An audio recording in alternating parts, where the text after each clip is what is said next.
哎呀，快点儿！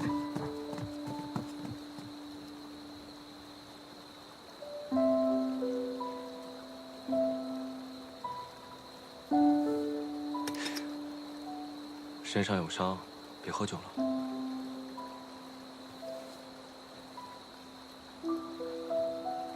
那日我们在太清宫，现在想起来，真是恍如隔世。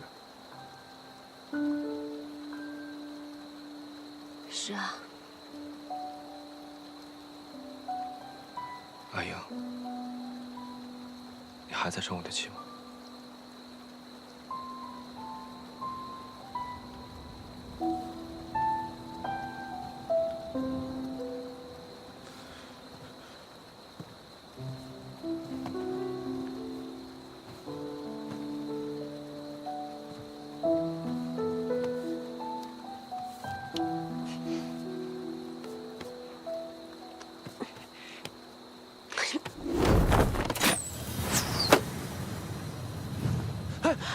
你干嘛？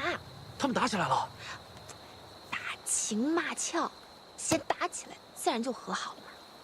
再说了，就算打起来，你们家那个17郎他能吃亏吗？别打扰他们了，咱们走吧。去哪儿啊？哦，我有点饿了，要不咱们去吃唐敏家的点心吧？我一直听说他们家的点心在东都特别有名，一定很好吃，我想去尝尝。走，我带你去。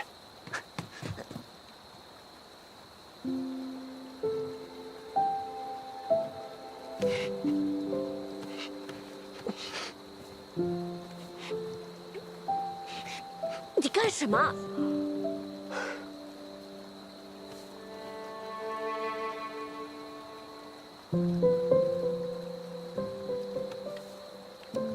你手上的伤好些了吗？棋子磨好了，手上的伤自然也就好了。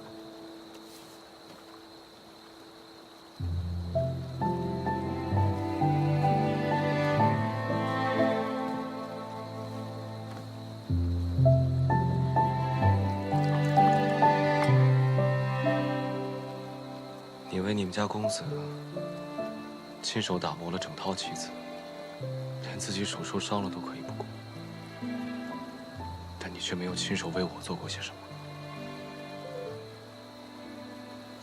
谁说我没有为你做过什么？你为我做过什么？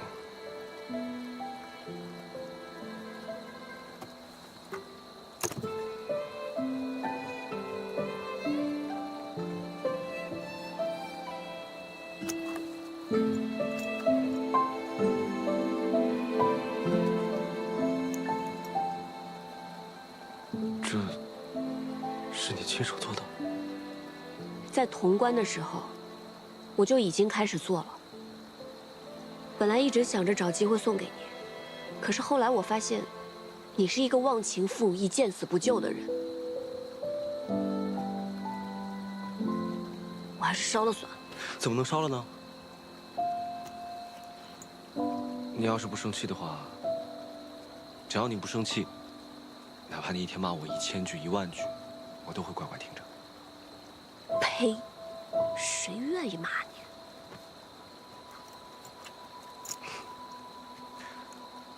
我打给你看好不好？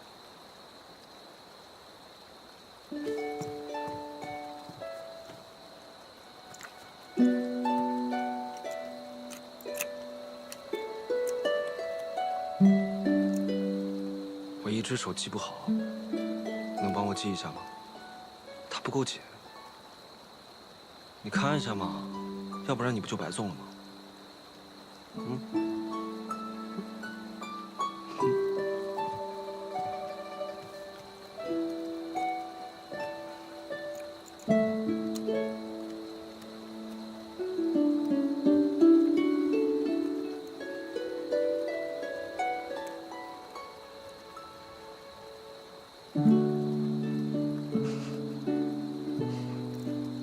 我看看。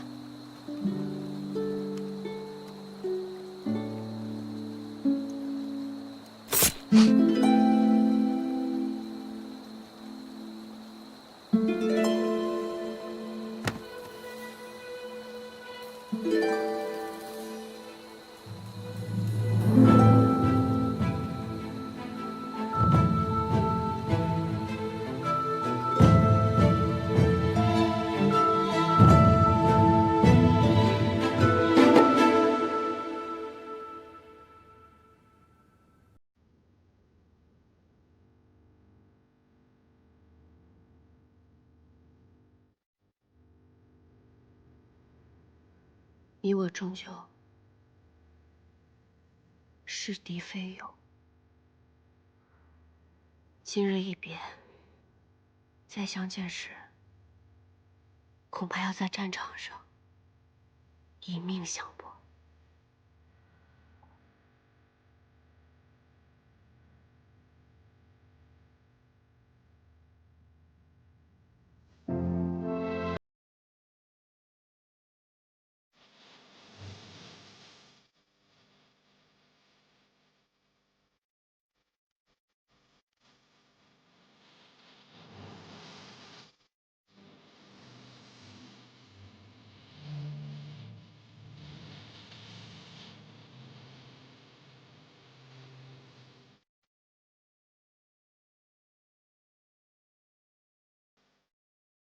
十七郎，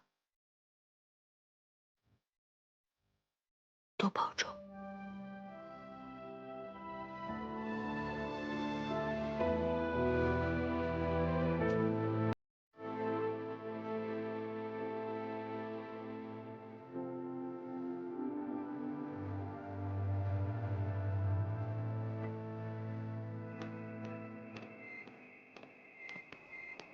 耳朵呢？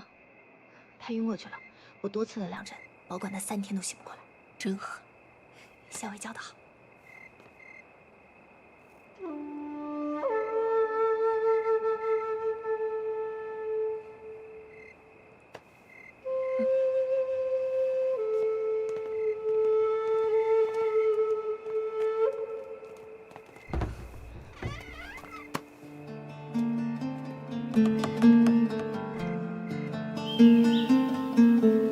船家，船家，麻烦把我们送到对岸，越快越好。快了，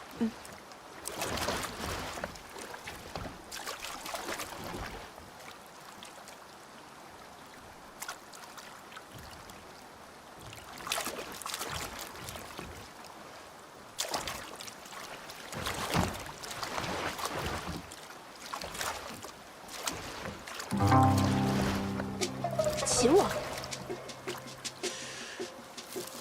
哎呀，你叫我呀？哎，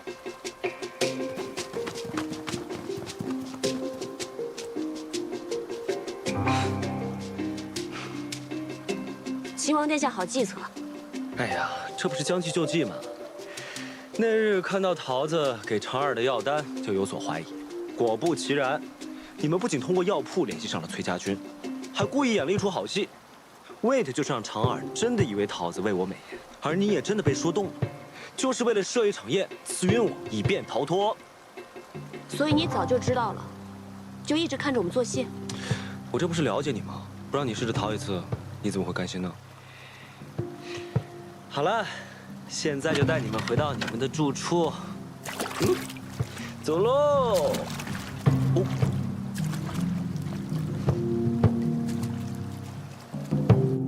大都督，前往崔家军中的使节，被崔乙抽了一顿鞭子，逐了回来。哎呀，崔乙这个脾气啊，倒是一点都没有改。崔家军的前锋已经到了九曲口，看样子是想渡河。若崔乙渡河，与李逆联手合围夹击西长京，京中又人心动荡，只怕与大局有碍。大都督，咱们要不要趁他渡河，中流击之？崔乙素来老了，他若是敢从九曲口渡河，势必要想到那里河滩水浅，渡河易，伏击也不难。不对，他是不会从九曲口渡河的，8成是虚晃一枪。崔乙的儿子不是被人劫杀了吗？我看他此番未必是冲着咱们西长丁来的。放他渡河。大都督，若崔家军渡河之后，与李逆放他渡河。他若是敢火中取栗来攻我们西长京，那我就跟他决一死战。他要是奔洛阳去，那我就派出兵马，趁隙剿灭李逆。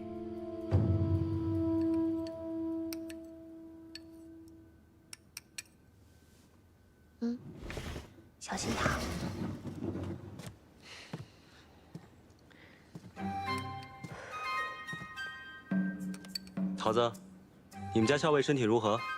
还缺药材吗？托殿下的福，药材倒是不缺了。你心里明白，我们校尉的病都是被你气出来的。哎，这可糟了。说些让你们家校尉更生气的话吧。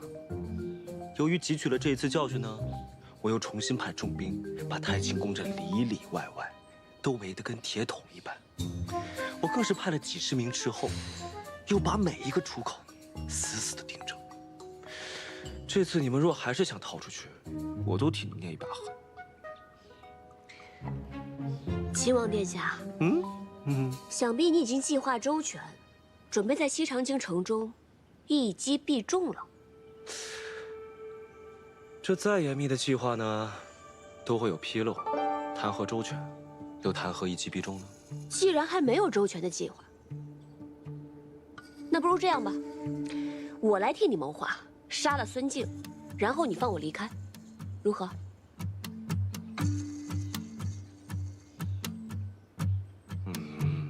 这不划算，我不答应。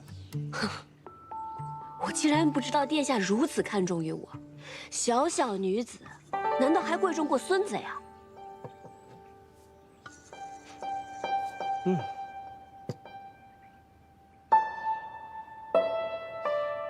崔乙独女，自然贵重过孙子。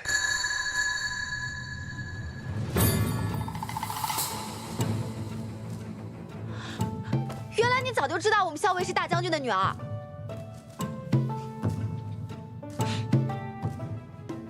原来你早就知道，怪不得你一直不肯放我走呢。桃子姑娘，你先出去一下，我有几句话想对你们家何校尉说。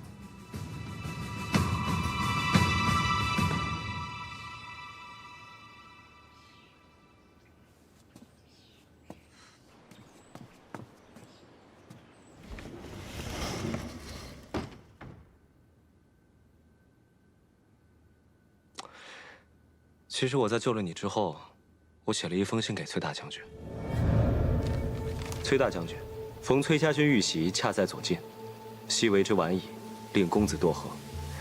幸其救得阿莹，深可为大将军之心。阿莹安然无恙，于镇西军中休养。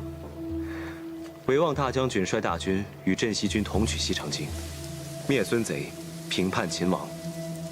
届必可令凤凰归巢，完璧归于赵。我说你安然无恙，恳请他与我一起平叛孙贼，收复西长京。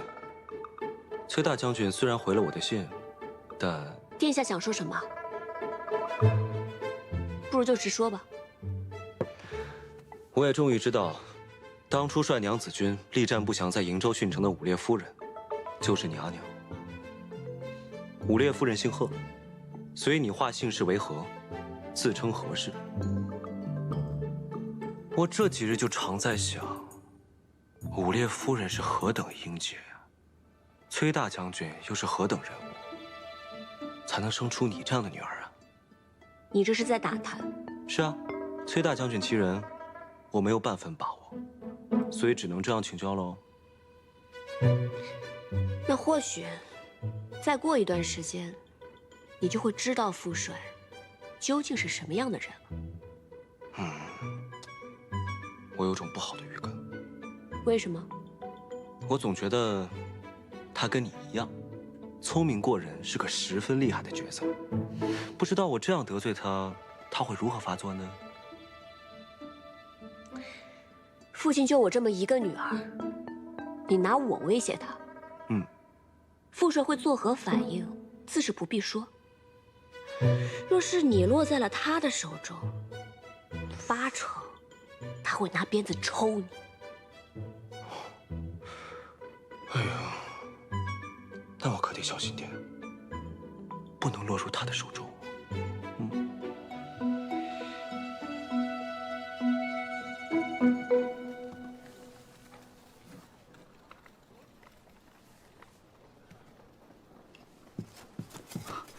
大将军，前锋诸部已尽数渡河。中军罢营吧。罪魁祸首竟然藏匿在洛阳城中，敢杀我儿子，我崔家军当然要还以颜色。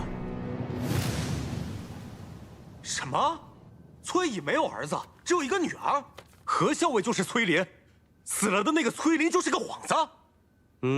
不可能，绝对不可能！石七郎，你是为了娶那个何氏，所以编了一通瞎话来骗我的，是不是？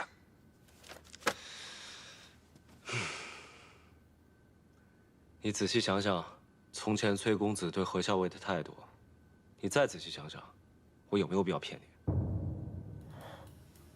原来如此，所以你才把他扣在了太清宫，不肯放他，然后在这里布下重兵，你是想用他来胁迫崔乙？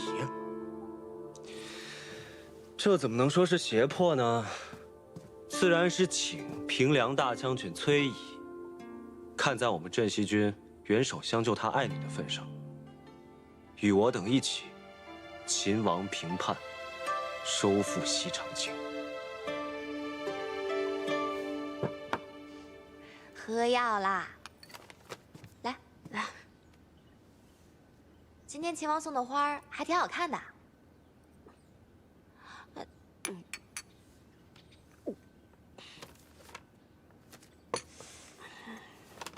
哎，你今天怎么好像变了个人一样？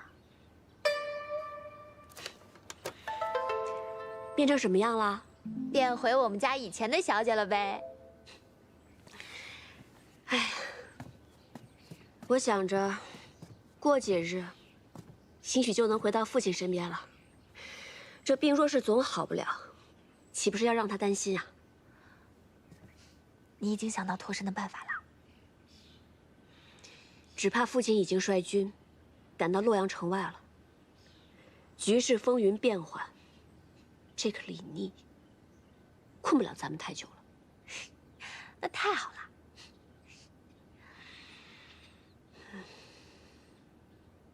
我只是在想，要是公子能够侥幸脱险，那就真的太好了。不然，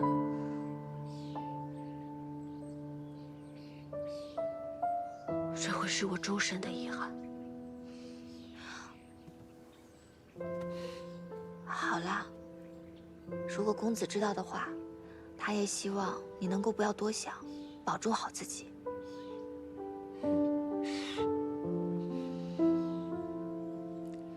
活着的人要好好活着，这才是对逝者最好的安慰。这是母亲殉城以后，父亲告诉我的。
石七郎，有消息了，孙敬果然出兵了。他兵分2路，一路去了洛阳，一路直奔咱们大营来了。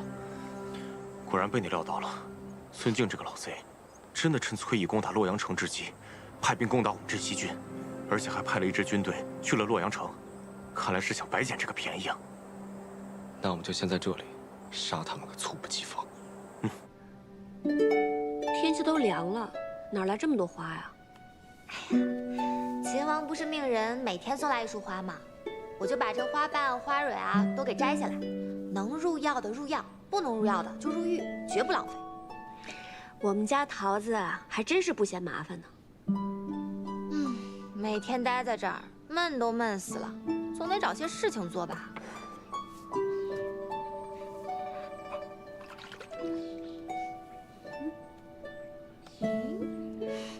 这之前秦王送来的衣饰还真是挺好看的。小薇，我觉得你还是这样打扮最好看了。你呀，就是喜欢我打扮成这美娇娘的样子。咱们校尉在军中那也是十分的英姿飒爽，但你难得像今日这般精心打扮，我还是觉得你这样最美了。哎，今日怎么秦王迟迟没来？我猜他肯定是被什么事情给绊住了，搞不好副帅已经到了。洛阳城里可得争口气了，能挺一刻是一刻。若洛阳城破了，孙晋的人马马上就会调转过来和他们会合，来夹击我们。到时候啊，就大大的不妙了。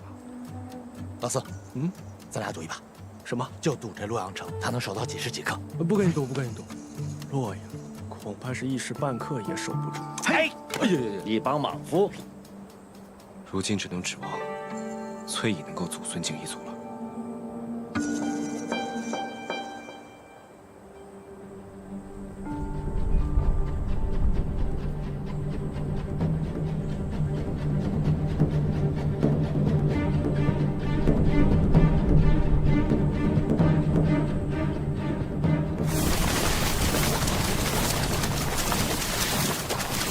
真的，大将军真的来了。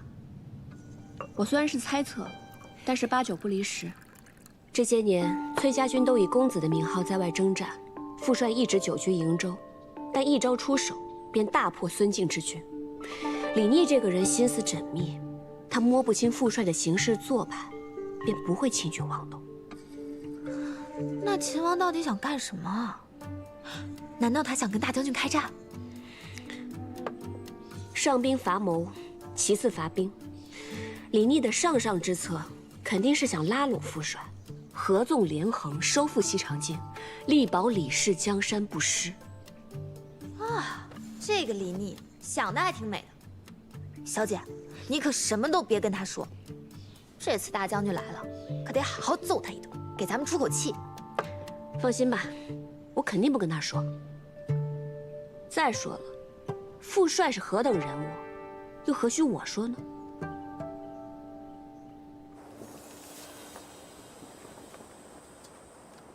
十七郎，俘虏已经全部安排好了，而且还有些伤兵，也给他们上了药。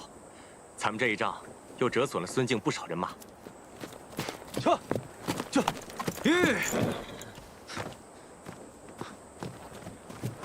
十七郎，崔义与申使从丰台门攻入洛阳，西王和齐王还有陛下皆无消息。哦对，崔义还派人送了封信过来。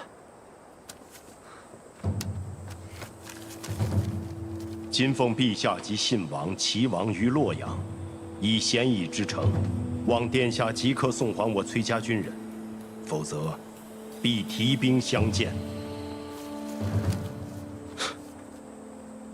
果然是有其女必有其父啊，真的是半点亏都不肯吃。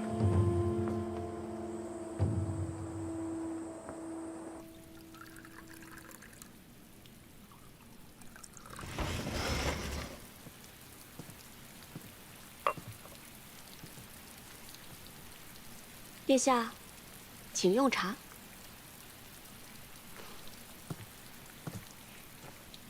来，谢谢。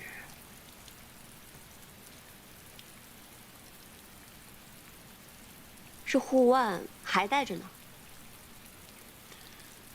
是啊，取银针时费了些功夫，之后就再也没有取下过了。连护腕都只有这一个，殿下何至于如此窘迫？若有人愿意再送我一只，我自然乐意收下。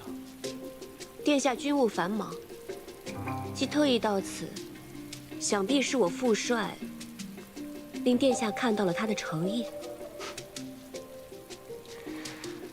我之前呢还好奇你父亲是个什么样的人，结果果然不出我所料，他与你简直是一模一样。你不愧为他的女儿，他也不愧为你的父亲。这话如何说啊？你的父帅呢，已经不费吹灰之力攻入洛阳。我父亲和2位兄长，全部被你的父帅俘获。父帅生性豪爽好客，想必陛下也会十分适宜。你说，你长得这么好看，是像你父亲多一点，还是像你母亲多一点？别以为你跟我说这些甜言蜜语，我就会忘了你把我关押在此处之仇。你父亲这般好客，我哪敢再留念？只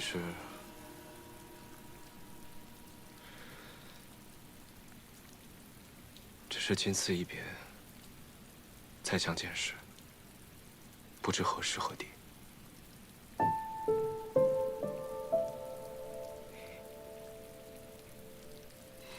你打算什么时候放我走啊？崔大将军写了信，说希望明日就能见到你。我哪敢不从啊？明天啊？明天。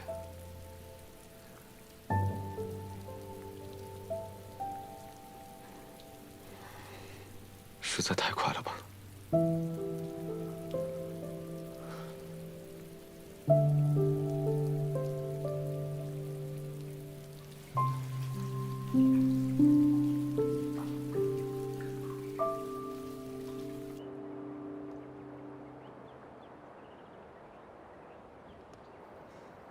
那，你试试。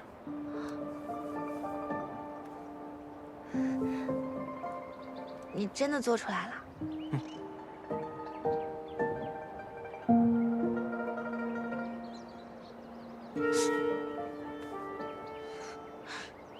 你能听到？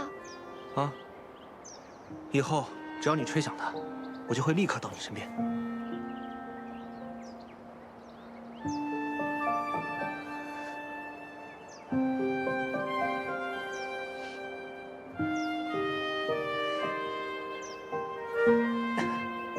我在这儿呢。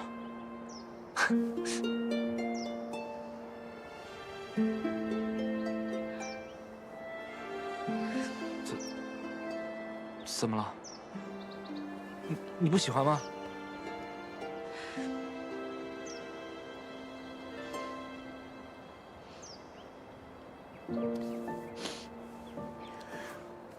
我很喜欢，我就是想吃猪耳朵。我跟你去吧。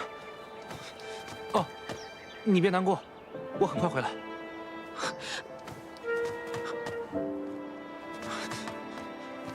怎么了？发生什么事了？我明天就要走了，你真的要现在去买猪耳朵吗？那，你不是说你想吃吗？你呀，真是蠢的不可救药。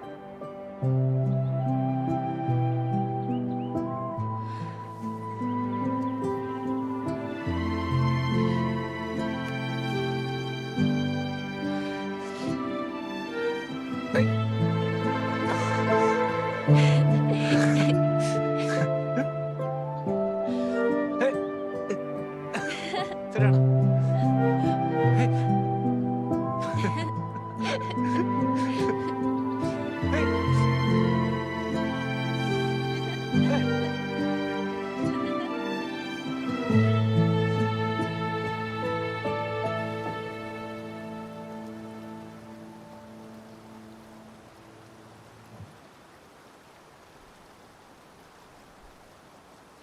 十七郎，你不是说这周围有重兵把守，还有好多斥候吗？是啊，那如果我们从这儿悄悄溜出去，会有人发现吗？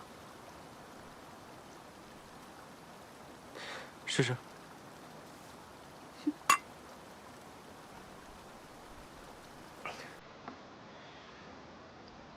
来，比谁先到马厩。好啊。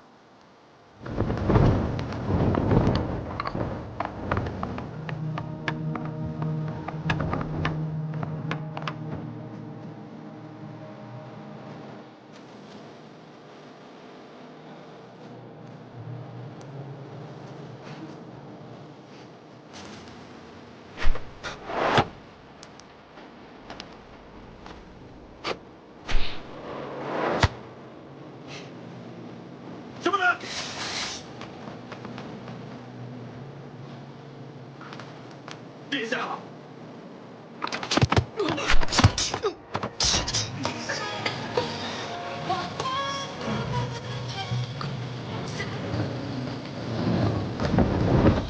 你输了。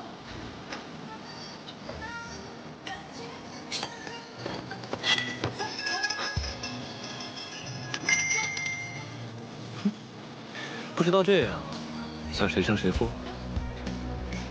那就再比一比，看谁能先到乐游园。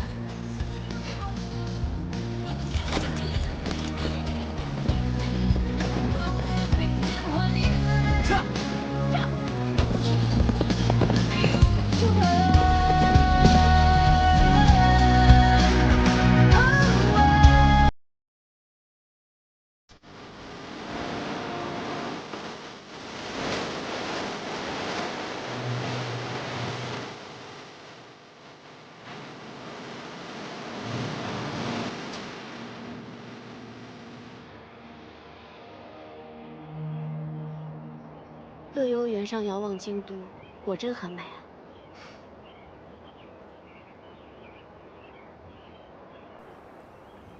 其实，我一直都很好奇，你究竟是怎么样知道我的身份的？崔家大小姐的气度，自然不是普通人可及啊。我的身份还有和公子的关系，别人都不怀疑，怎么偏偏就你能看出来？当初呢，你骗我说你是崔公子的侍妾，我便对你的身份起疑，于是我便设宴试探崔公子，更是佐证了你的身份并不简单。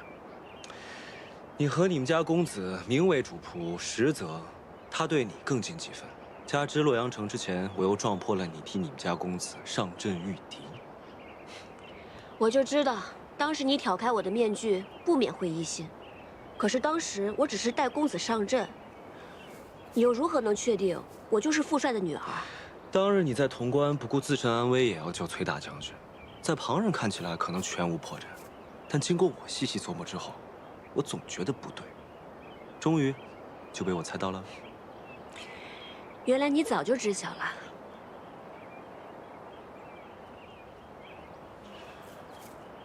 你知道吗？我常常在想，如果你不是崔家女儿，我也不是李氏子弟，我们之间会不会就不会有这么多隔阂和波折？石七郎，身份天注定，你我都无可奈何。是啊。当初战乱突起，我以为这乱世是无人能救了，不忍看天下黎民百姓遭受战乱之苦，所以便请求父帅，让我跟公子率我们崔家军南下。当时不过是为了能够早日让天下平定，但是没想到李家却出了你这样一个人。出狱之时，有没有令你颇为头疼？彼此彼此。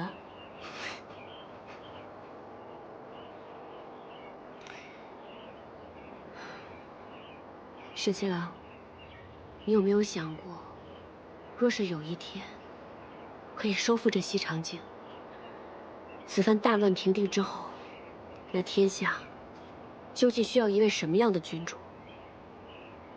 你的父皇年事已高，信王、齐王，皆非良主。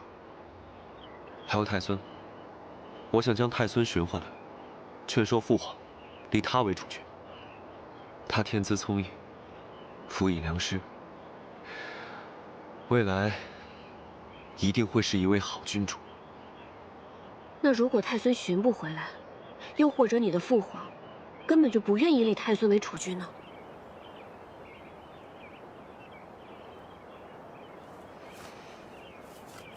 我们私奔吧。待到天下太平，寻回太孙之后，我们就离开西长京，一起去劳兰观，过逍遥自在的日子，好不好？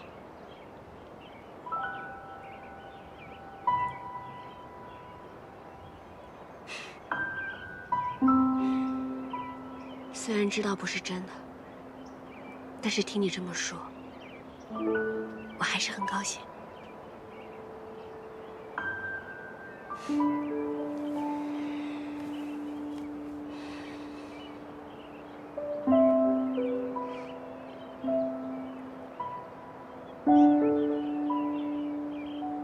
当日我们约定，等到海清河晏之时，同游乐游原。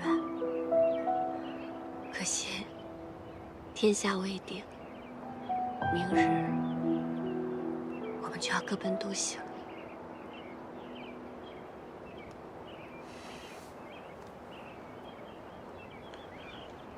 会有那天的。到时候，我们就先游乐游园，再去劳兰观。我们一起骑马驰骋，去看看这山河，好吗？好。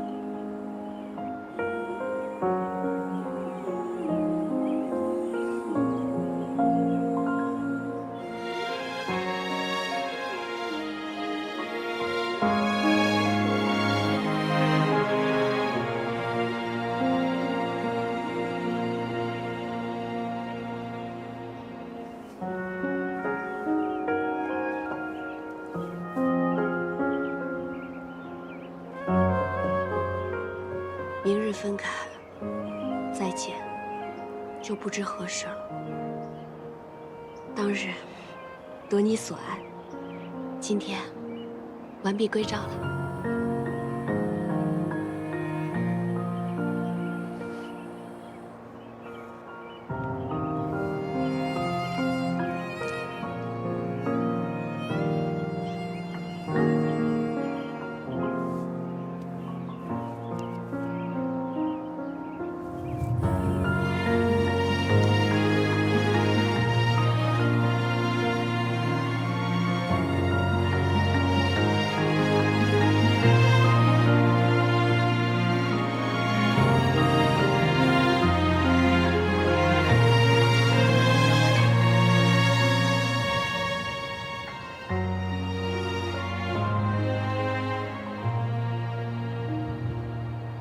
阿莹，你跟你们家公子真的是从小一起长大的？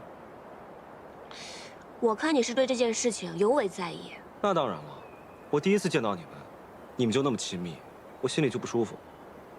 那你为什么还要问？公子他八成已经不在人世了。我就是想听你对我说清楚，我心中便不再有猜忌。以后呢，保证也不问了。公子的本名叫做柳成风，小的时候他救过我。他父母早亡，所以爹爹就把他收养成了义子。我阿娘年轻的时候受过伤，身子不好，所以跟阿爹结离10年也未生育。但那个时候，爹爹已经是边陲大将，朝中为了牵制爹爹，借口他无子，非要赐给他一位夫人。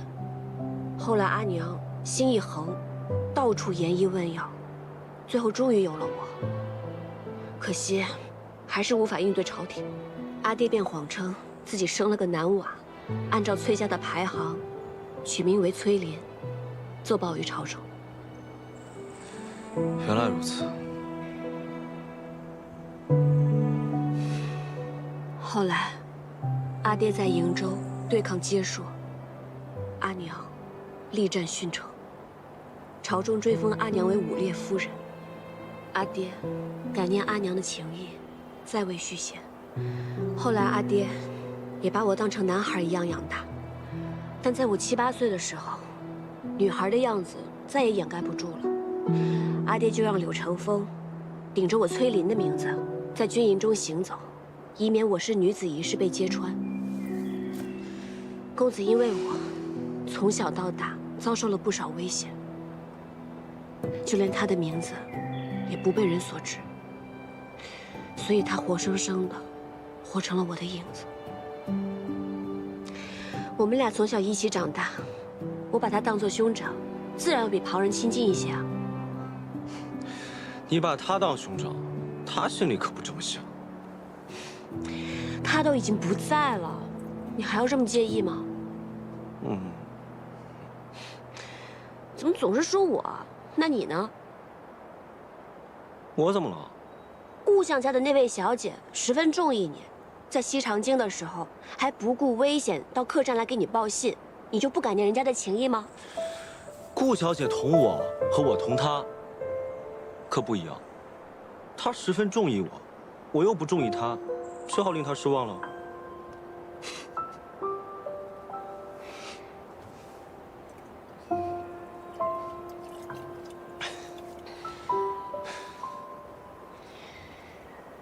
对酒当歌，人生几何？十七郎，你唱首歌给我听好不好？我哪会唱歌啊？我就只会哼一哼劳兰关的小曲儿。劳兰关的小曲儿也好啊，我想听。这些乡野民歌啊，可比不上阳春白雪，都略显粗糙了一些。崔小姐，多担待。绝不嫌弃。好。劳兰河水18弯，第一弯就是那银松滩。银松滩里的鱼儿飞呀，比不上那姑娘推开了窗。劳兰河水18。唱得不好啊？是有点走调，那你还让我唱？但是很好听。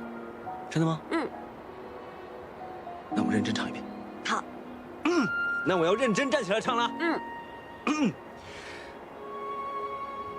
劳兰河水18弯，第一弯就是那银松滩。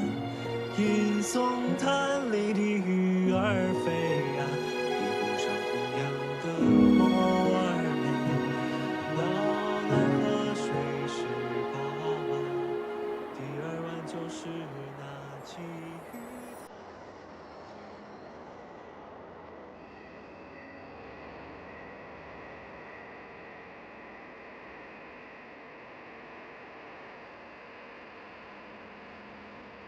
阿言，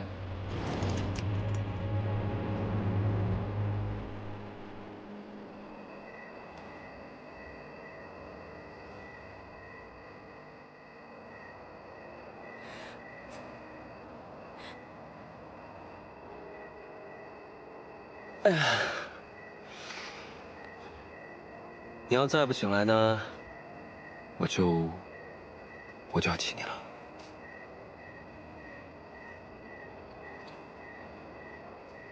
我真亲你了啊。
石七荣，我们走吧。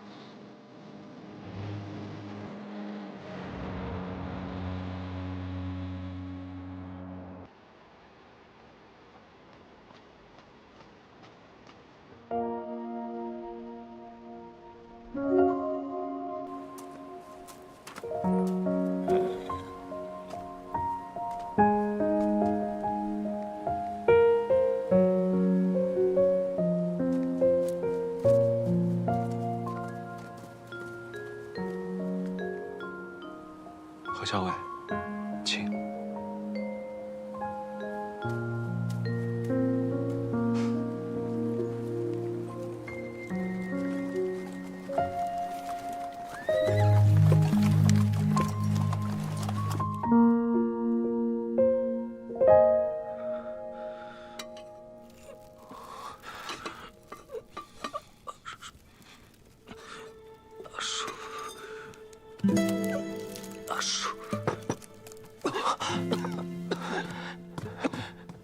公子，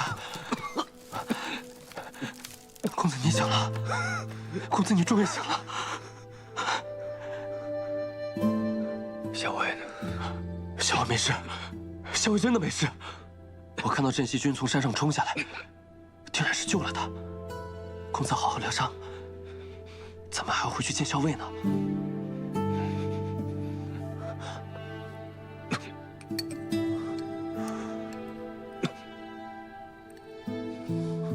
来。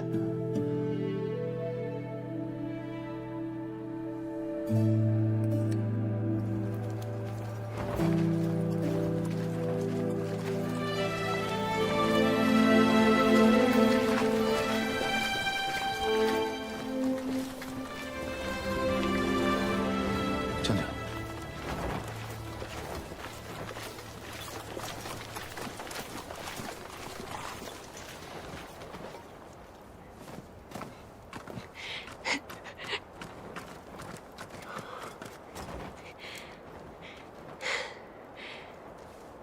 大将军，回来就好。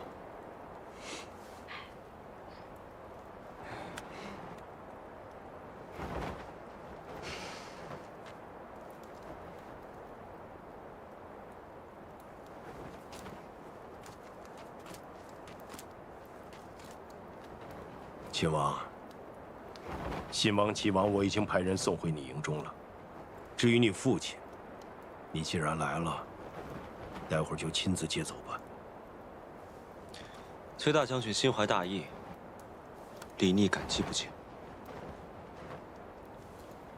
今日秦王既然来到我营中，不如进帐一谈。好啊，正有此意。咱们可算是回来了，你也终于见到大将军了。父亲都瘦了，你别担心，刚刚我望了望大将军精气神，他定然康健无恙。校尉你就放心吧。校尉，你真的不担心啊？担心什么？这可是在咱们崔家大营里，那李聂也不敢把父亲怎么样的。我不是说这个，我是说，你难道不担心大将军会对秦王如何吗？你说，大将军把秦王请入帐中，会不会埋伏好了弓箭手，只要等他一进去，他就摔背为号，立刻将他杀了？放心吧，不会的。萧伟，你是相信秦王，还是相信咱们大将军？如此笃定的说不会。这两个人，我都不信。这个簪子怎么会在秦王的身上？是崔小姐所赠。秦王以为凭借此就可以有恃无恐吗？崔大将军误会了，今日送崔小姐归来，是另有要事，要与崔大将军商议。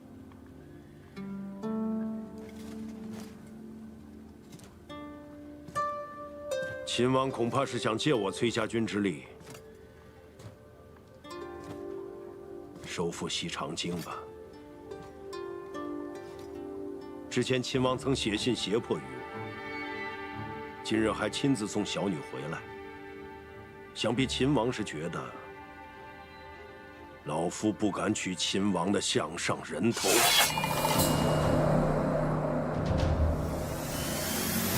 但是2个我都信。你这又是打什么哑谜？我听不懂。你这是着什么急啊？哦，我差点给忘了，是不是那个谢长儿也来了？所以你担心大将军把秦王杀了，连带秦王带的人也一块给杀了。小薇，我跟你说认真的，你就会打趣我。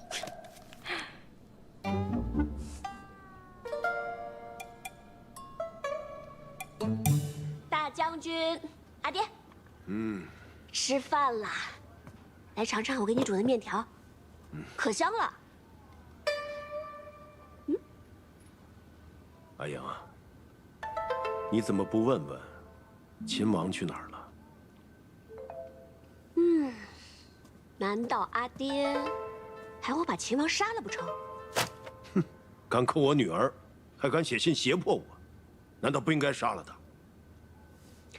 那阿爹还扣了他2个兄长，还有他父亲，所以你看秦王只能乖乖的把我送回来了，2相抵过，这样算起来，我阿爹还赚了呢。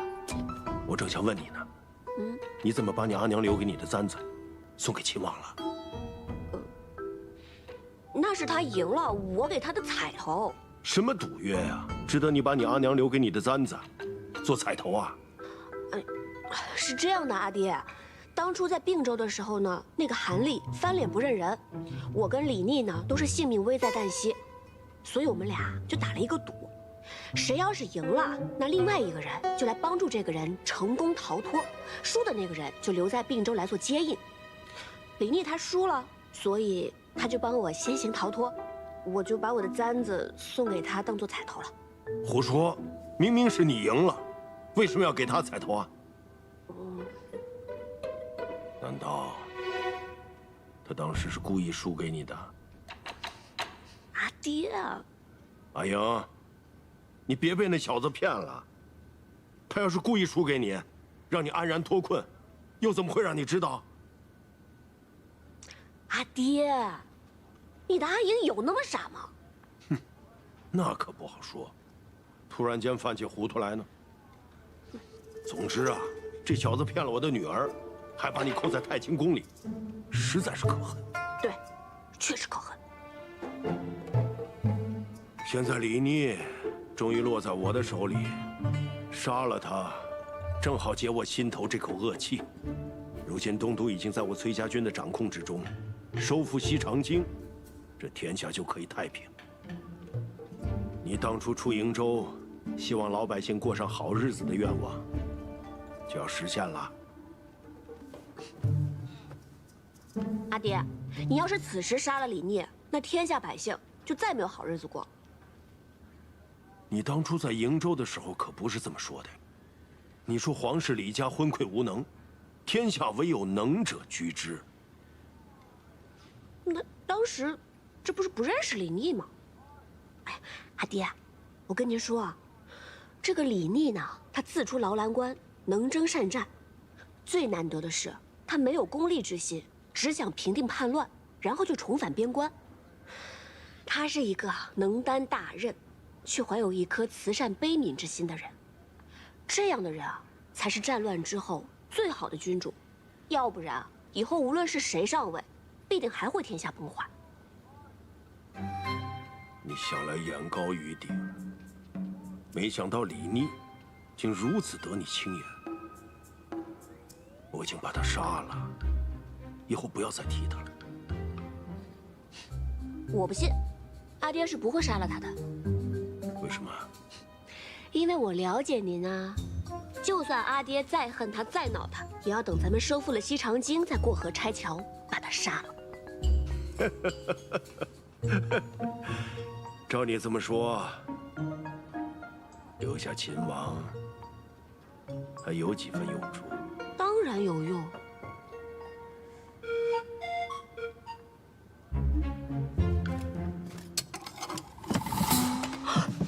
爹，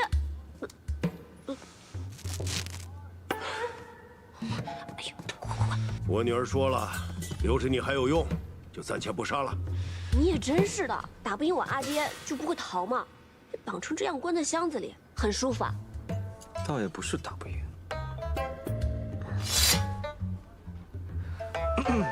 我就是打不赢，但也不能逃啊！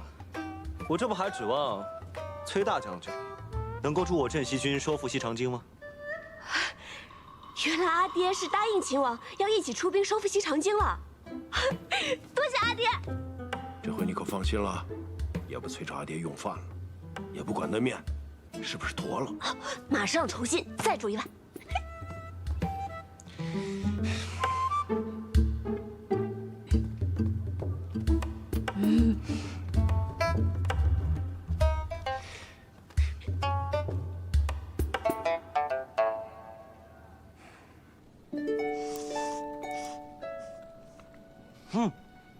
慢点吃，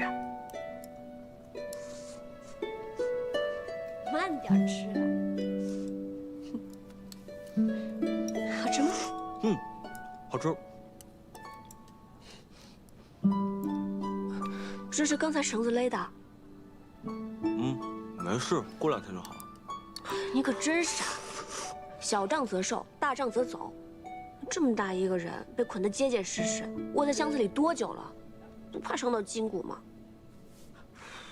也没多久，就是呢，在你进来之前，大将军跟我说，要一起出兵收复西长京，可以，但他得先把我绑起来，关进箱子里，看看你的意思。如果你想杀我，那就不用等出兵了，他就立刻一刀砍了我脑袋。但如果你想留我一条性命的话呢，他就答应我，一起出兵收复西长京。你就那么有把握？我不想砍你的脑袋啊！也许我是故意把你骗到崔家军大营里来，好报仇雪恨呢。毕竟你把我在太清宫关了那么久。你生气了？当然生气了。你真记仇啊？当然记仇。那你让你阿爹一刀杀了我，也不解恨啊？哎，我有一个办法。什么办法？你看，一辈子这么长，要不从今往后，你就天天折磨我，使唤我，开心了不开心了都拿我解闷。我觉得这样才更解恨，你觉得呢？你想得美。我当然想得美。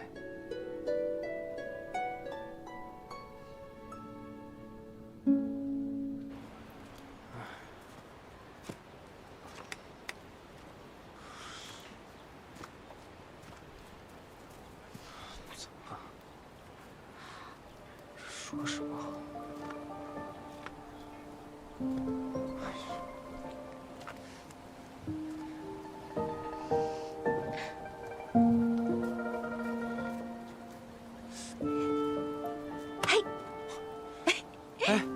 桃子，吃吧。你刚刚怎么啦？像个热锅上的蚂蚁一样，走来走去的。你放心吧，我刚刚已经去看过了，秦王他安然无恙，现在跟校尉一起在他营帐里用饭呢。其实不是因为秦王，不是为了秦王，那是怎么了？我是怕以后再也见不到你了。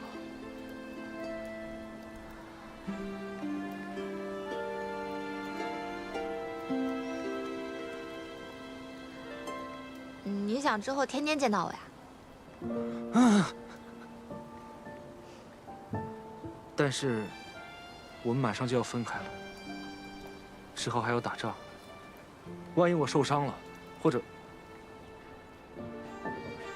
反正也没有人会告诉你，也许就再也见不到你了。你胡说什么呢？不会受伤的，不要瞎说。也是，有你送给我的药，我受伤了也没关系。傻子，快吃吧，都凉了。行军打仗总是要小心些的，别总想着自己要受伤。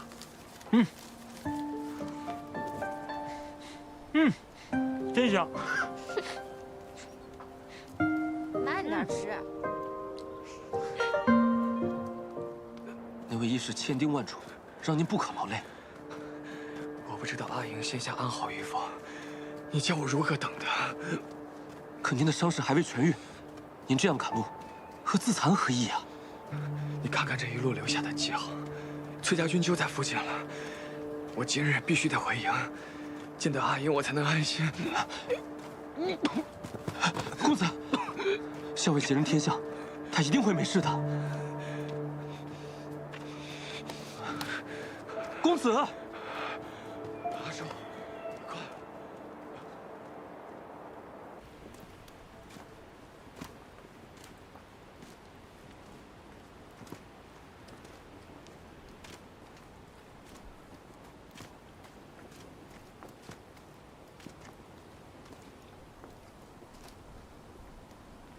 阿莹，我真舍不得走。那你要不要留下来？我倒是想，我想带你一起走，只怕你阿爹崔大将军肯定不会答应。那你是想得太美了。我送你个礼物。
韩英，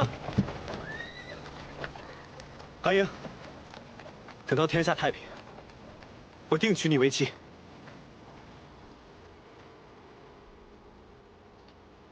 等我上门提亲，我一定会上门提亲。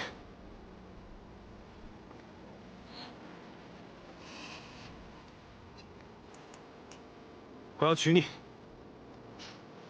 我要娶你，我要娶你！韩英，我要娶你！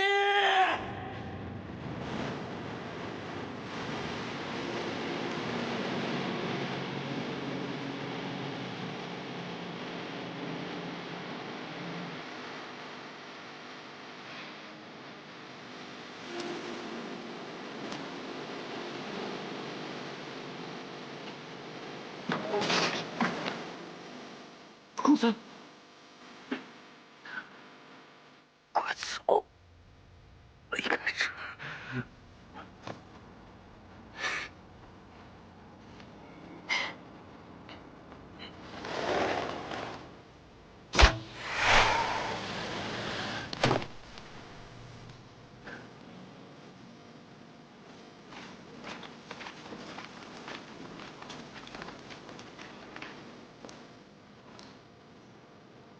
亲王，你该走了。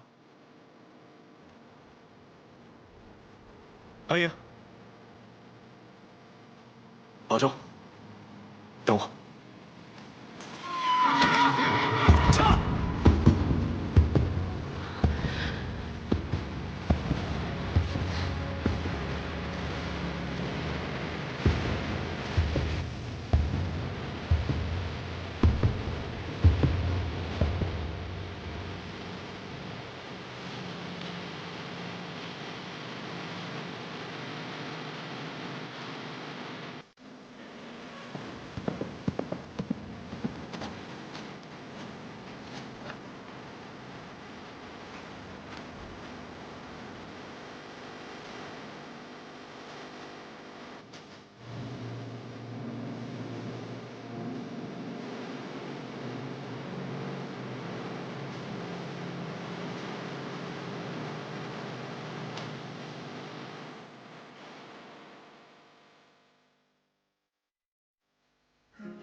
韩英，等到天下太平，我定娶你为妻。我要娶你，我要娶你！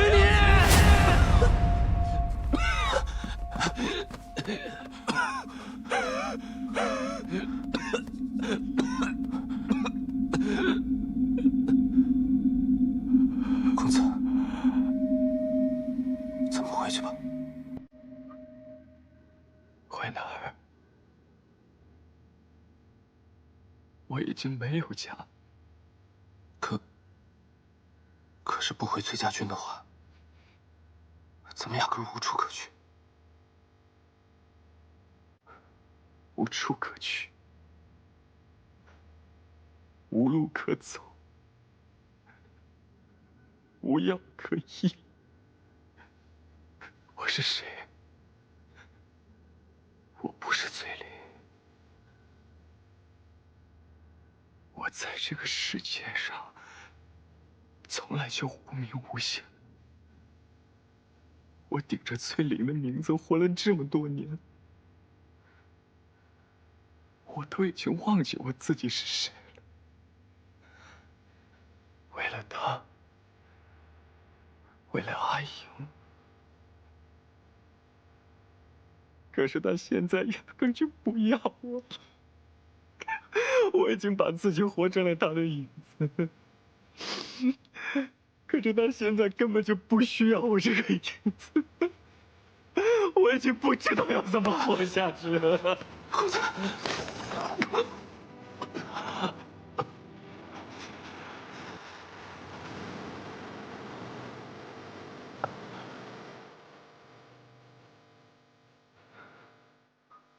阿叔，我一直都觉得我不是崔林，她才是崔丽。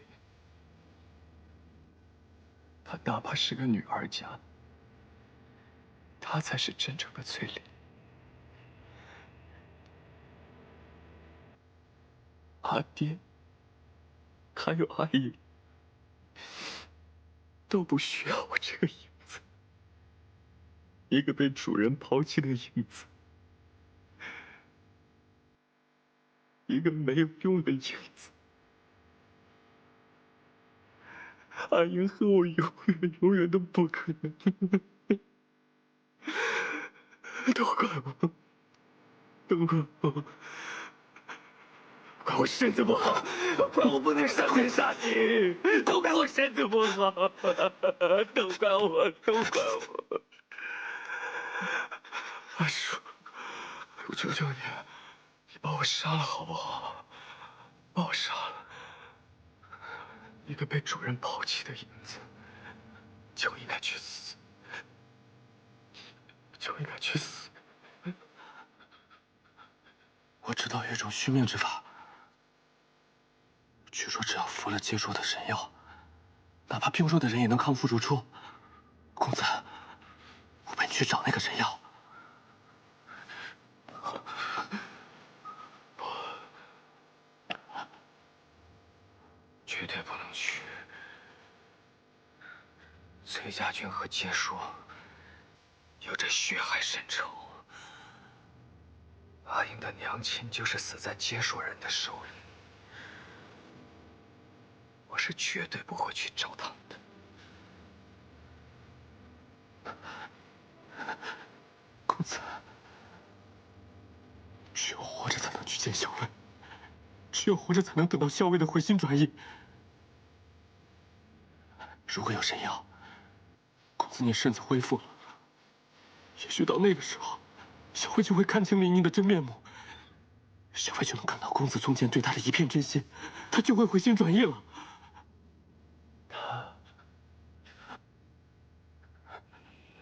你说的对，我得活着，我活着才能见到阿英，我活着才能保护她。如果有一天我身体康健，我也能上阵杀敌，他也会喜欢我的。到时候他必然不会喜欢李妮了。阿英到时候一定会喜欢我的，阿英一定会喜欢我的，阿英一定会喜欢我。阿英，阿英，你到时候一定会喜欢我。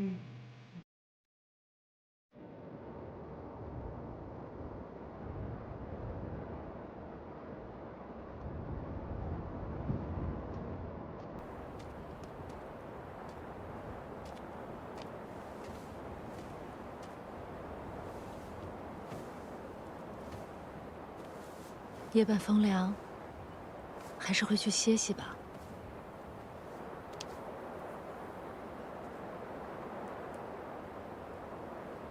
当初我以为天下莫能敌，裴县老矣，崔有接受牵制，如今看起来，真是一招不慎。崔乙既夺东都，定会与李逆起纷争。若是杀了梁王为帝，便会与李逆结成生死大仇。哼！如果他们联手对付我，那我们就决一死战，杀个痛快。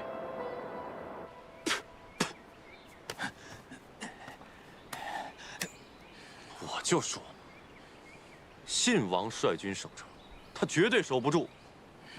唉，幸好我们跑得快，要不然等伯父攻下洛阳城，到时候就难以分说了。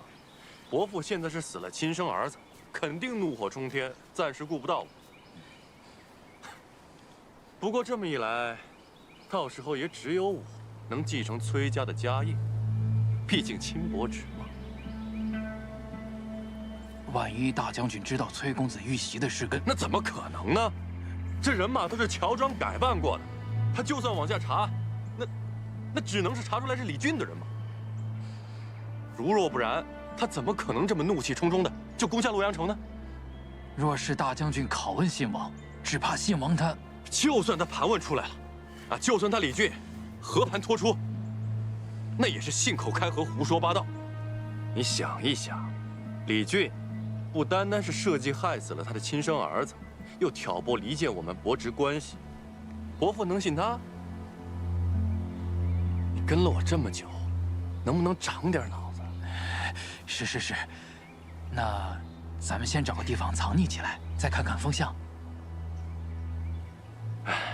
也只能如此了。三郎，还没有了，吃，饭桶。小伟，齐王派人送信来了，还送了好吃的。给，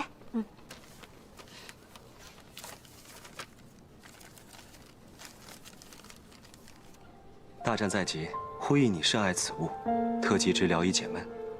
常言嚼之如碎玲珑，取势若破竹，碾压敌军之口彩，邦军顺遂，旗开得胜。入京后，愿同去殿中，具案大嚼干果及果脯，又侧翼后翼，皆托付于君。替我再三拜赏崔大将军。小伟，秦王信上说什么啦？说祝我们旗开得胜。送这些来，就为了巴巴送个好口彩啊？是，特意麻烦耳朵跑了一趟，就为了送上这么一个干果的好彩头。他送干果来，跟我又有什么关系啊？哼，干果还没吃几颗，嘴这么硬啊！少威，快吃吧。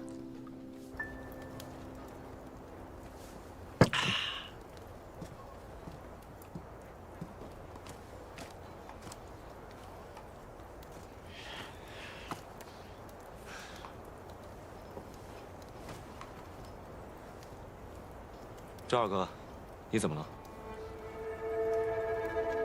我可忍不住了，石七郎！崔家军卖了潼关，害死了咱们镇西军那么多兄弟，咱们怎么可以又跟他们结盟，一起去攻西长津呢？万一他们又把我们卖了怎么办？就是啊，你说他们万一从后边反了，直接把咱们包围了。我见过崔毅，他不是这样的人。有其父必有其子，他儿子这样做，他爹为什么不能？若崔毅是这样的人，他就不会放我出洛阳城，更不会让我带着我父皇回大营了。石七郎，那咱们真的还能相信崔家军吗？镇西军把侧翼和后翼都交给我们了。因为咱们崔家军的兵力更强一些，所以他们把侧翼和后翼全交给咱们了。这个李逆果然胆大包天，他竟不怕我抄了他的后路，把他毒死在西长京城下。阿爹会这么做吗？我相信。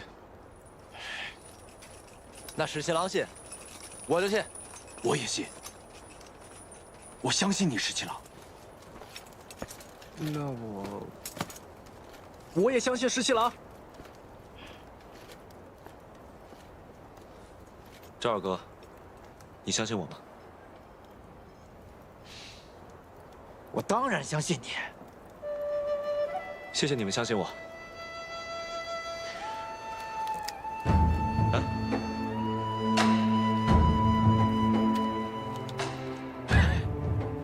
等收复了西长京，我就带大家烤黄羊吃。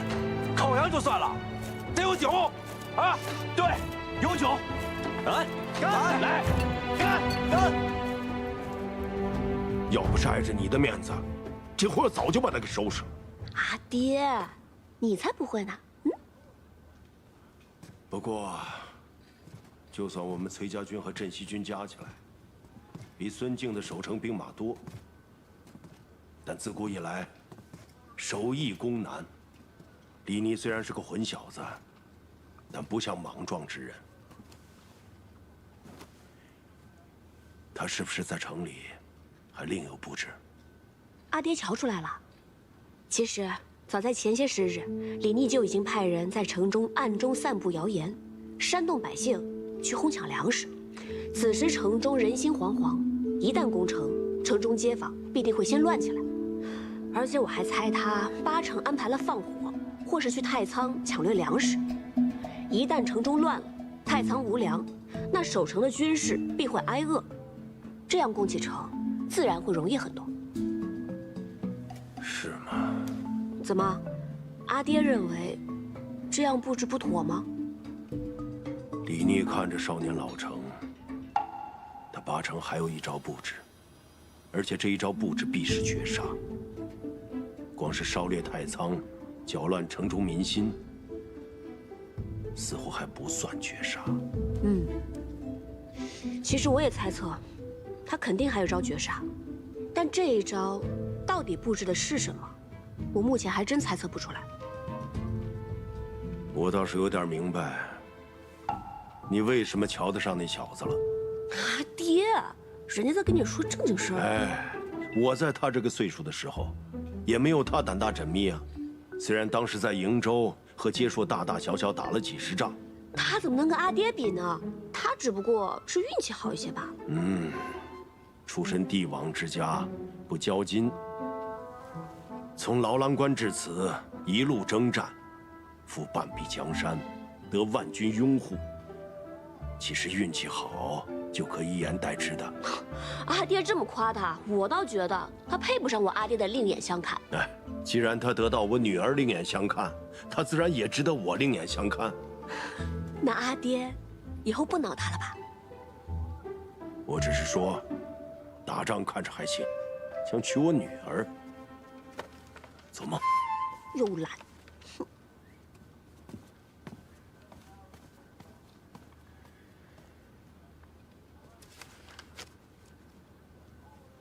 秦王要攻城了。不是说平凉大将军崔乙夺了东都？这正是秦王的过人之处。他不仅大大方方的把东都让给了崔乙，还说服了崔家军跟自己一起联手攻打西长京。父亲，您说秦王会成功吗？明面上呢，他是要和崔家军攻打西长京，可是暗地里一定另有一番布置。我就不知道这布置是从何而起，又如何呼应了。相爷，出事了，出事了！秦王攻城了，好些乱民直奔太仓去了。那些乱民把太仓给抢了，太仓的守卫拦也拦不住啊。后来不知怎的，太仓就起火了，太仓又烧又抢的，只怕现在也剩不下什么了。好了，我知道了，你下去吧，命人严守门户。是。我娘，你可明白了？原来布置在这儿。对，先是散播城中无粮的消息，造成民心恐慌，然后再煽动这些乱民，把太仓给烧了、抢了。这下城中是真的无粮了，连守城的士兵都要饿着肚子，肯定没有心思守城了。正是，如今梁王早已登基称帝，孙敬素来残暴，城中又如此情形，这西长京啊，是守不住了。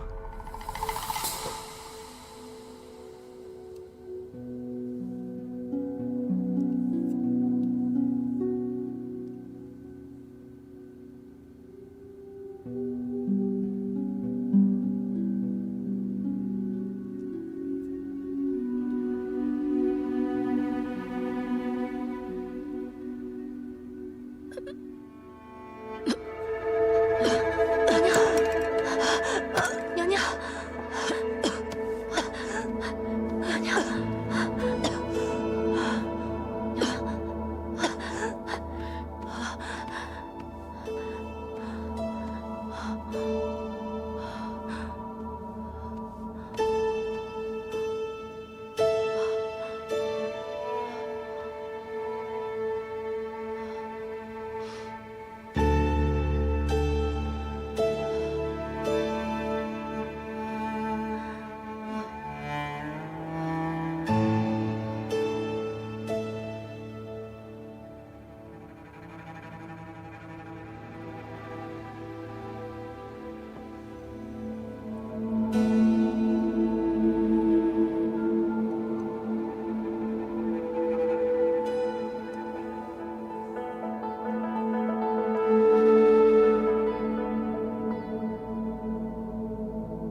城中乱民强掠太仓，只怕李逆就要攻城了。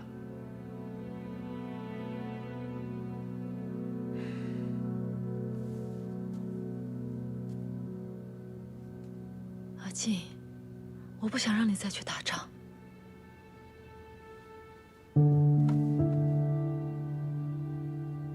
我们走吧。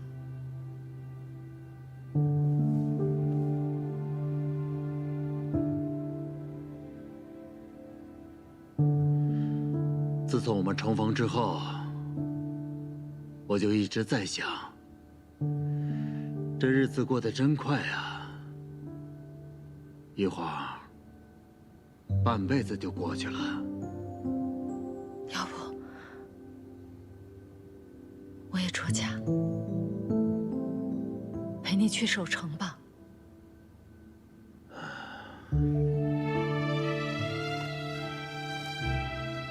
少华，你好好待着，等我战退了李密之后，回来陪你一块儿饮酒。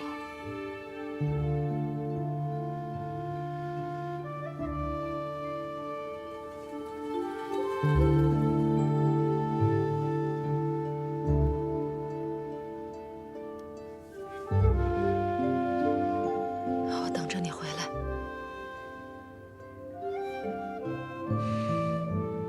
等我回来。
给我杀！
这里，还有这里，严加防守。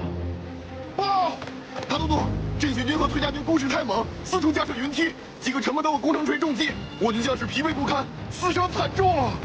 令进军后营上城墙，严守城门，一步都不许退，退者军法处置。是。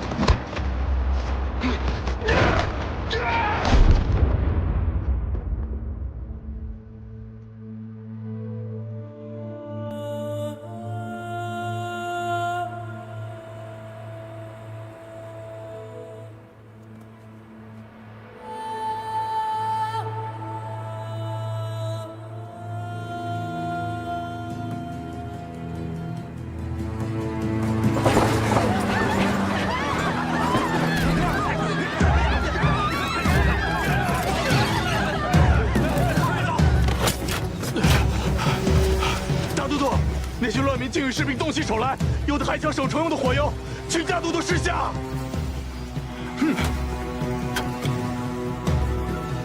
城中乱民，一个不留，统统都杀了。是。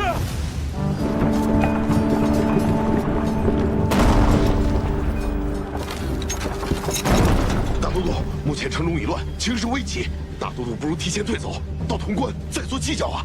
只要守住这几日，我们征拜于的大军就会回来了，自然会将镇西军和崔家军包抄围剿。大都督，留得青山在，不怕没柴烧。不要再说了，灭所有兵士。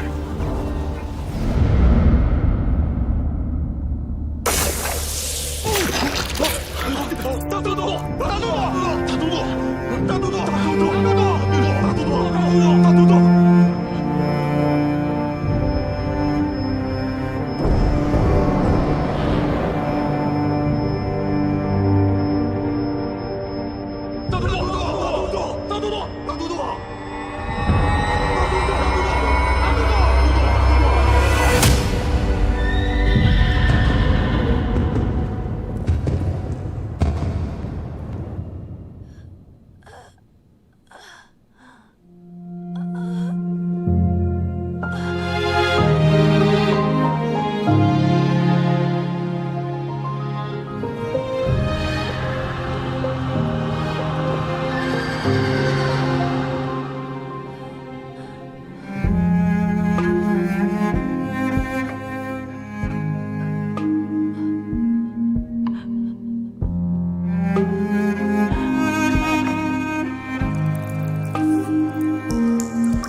锦娘，既然我已经与李逆暗中商量好里应外合，那我们必须要在宫内也给孙静致命一击。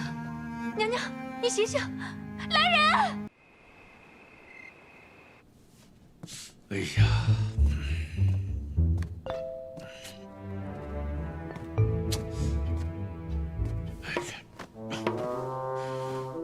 父皇莫急，儿臣准备了快马。如果战事不利的话，儿臣一定会护送父皇南撤的。只要进入江南岸有长江天险的话，那定会安然无虞的呀。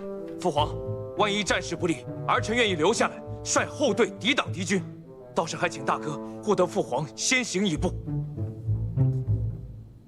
二弟你果然是忠勇可嘉。大哥是父皇长子，将来这天下大事和父皇都要倚仗大哥呀。我若是能留下来抵挡住敌军，护得父皇和大哥周全，就算是死也值得。哎呀，莱儿真是一个孝顺的好孩子呀！哎，二弟呀，二弟你不能，陛下，陛下，启禀陛下，前线来消息了。快说，秦王破西长京了，恭喜陛下！秦王大破孙贼，已经领军攻入西长京。什么？恭贺父皇！父皇洪福7天，必有天下，秦王才可以收复西长京啊！恭贺父皇！父皇重用秦王，秦王才能收复西长京，此乃父皇明鉴千里，是天下之福啊！好，很好。哎呀，吴国师说的没错，朕就是真龙天命，只有朕登基为帝，才能够拯救天下苍生。恭贺父皇！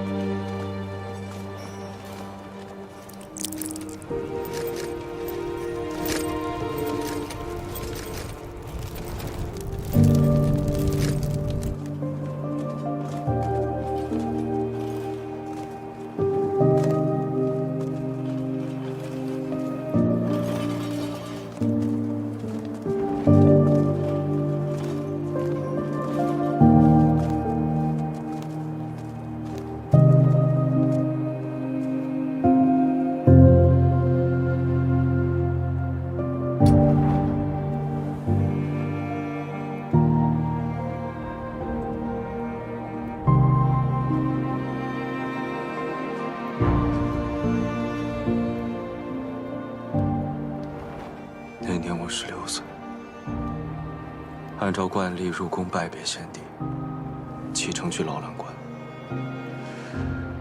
那时我犯了错，先帝十分生气，不愿赐剑，便命人传话于我，让我安分守己，不要再给李氏子弟抹黑。殿下现在已经收复西长京，也可以告为先帝在天之灵了。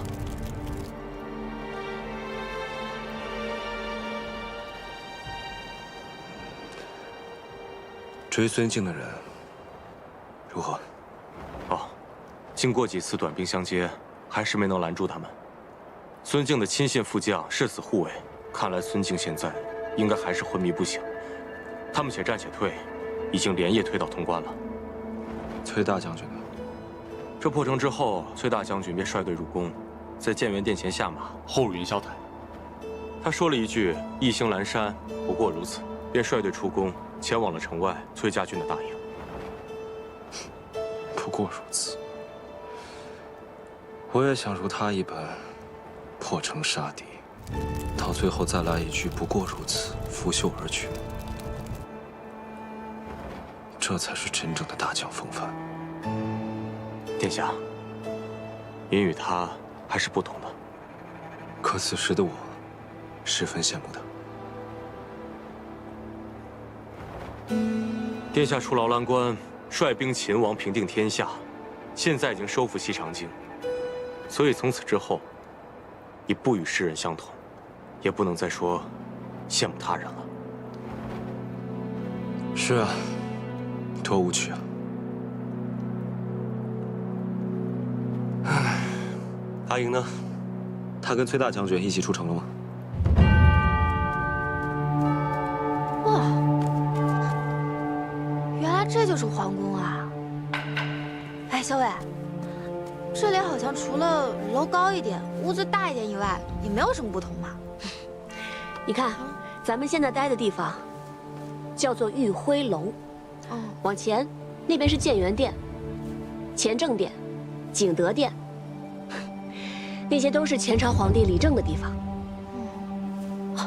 那个高墙后面就是东宫，以这个玉辉楼为界，再往后就是后宫了。哇，这么大一片屋子，得住多少人啊？皇帝有10几个儿子，100来个孙子，人丁兴旺，宫里住不下。就等这些诸王成婚之后，给他们分府，住到宫外去。只可惜，孙敬谋反，把这李氏子弟几乎都屠戮殆尽了。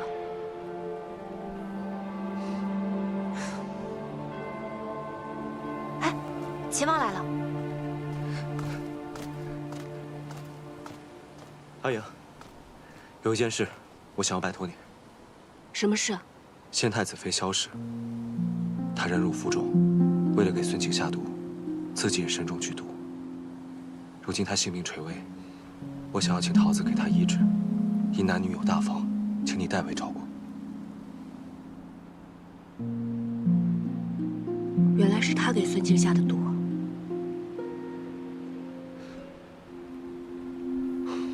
你放心，如此大义之人，我定不负你所托。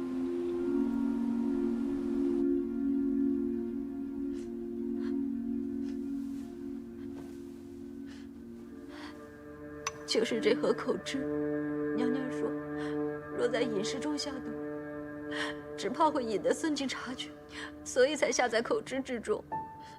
娘娘还说，这毒药啊，有一股甜香，也只有口脂的花香，才能掩盖住它的气味。而且只有一次机会，终于等到攻城之日，他立刻将毒药涂在了自己唇上，全然不顾这毒也会侵入他的心脉。娘娘，这是冲着佟归于进去的。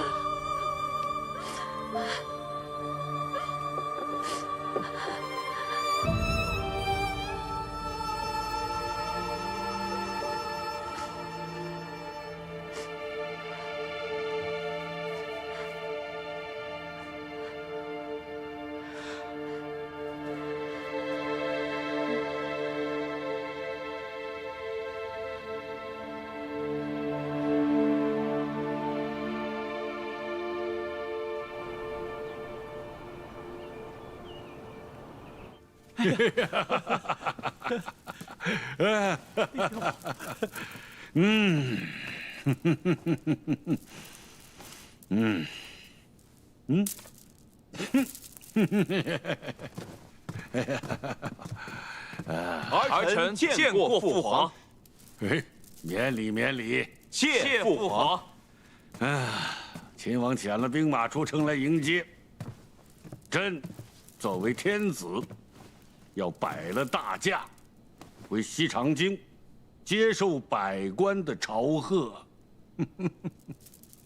父皇，儿臣有几句话，不知当讲不当讲。有什么当讲不当讲的？说。如今秦王已经收复了西长京，立下了不世之功，不知父皇打算如何犒赏秦王？他可是朕的儿子。再说了，为君父分忧，这不就是他的本分吗？还有什么犒赏啊？父皇已经封3弟为秦王了，这众亲王之中，唯以秦王的封号是最为贵重的。若是再犒赏的话，也只有封3弟为太子了。你说册他为太子，立嫡立长都轮不到他，你就说说为什么要册他为太子？若父皇眼下无立3弟为太子之意，他又刚好立下了大功，没有犒赏，只怕这别有用心之人会挑唆3军，到时要闹出什么哗变，那就不妥了。哗变？这是父皇莫慌，父皇回宫之后可以打开宫中内堂，据说这孙贼走得匆忙，宫中内堂中的贵重财物都没有带走。内堂？是啊，父皇，父皇不妨打开宫中内堂，赏赐给收复西长京的将士们，将士们自会感激陛下的圣恩，就算有人煽动，也不会跟着闹事。还是俊儿来儿的法子好啊！朕回到西长京，就把宫中的内堂打开，犒赏3军。陛下公参天地，泽披万世，万岁万岁万万岁！陛下公参天地，泽披万世，万岁万岁万万岁！娘娘，娘娘你醒了。娘娘你醒了，醒了就好，醒了就说明毒性稍解了。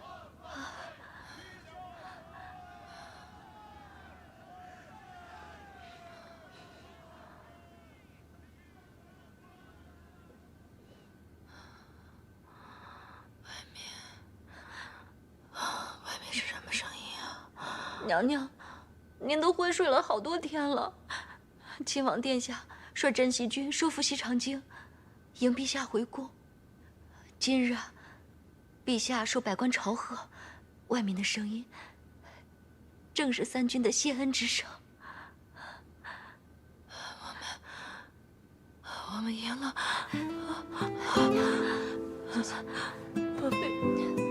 我们赢了，我们赢了。娘娘放心，我们赢了，赢了。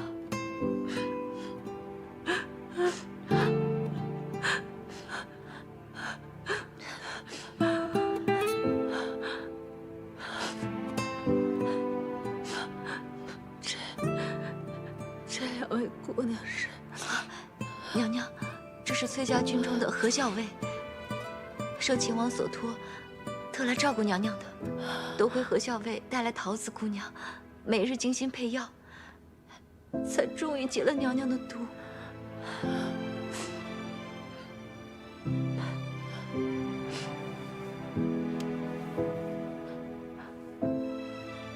多谢何校尉。娘娘大义，救了天下人，何某应该替天下人谢谢娘娘才是，又怎担得娘娘一个谢字？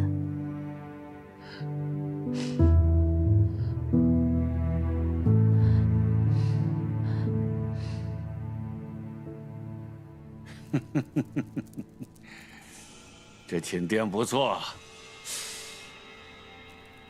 就是这个帐幔有点旧，都换新的。是。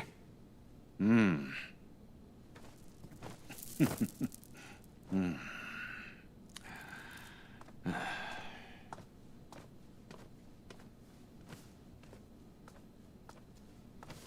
儿臣见过陛下。免礼免礼。哎，秦王你来的正好，这次收复西长京，你立下很大的功劳。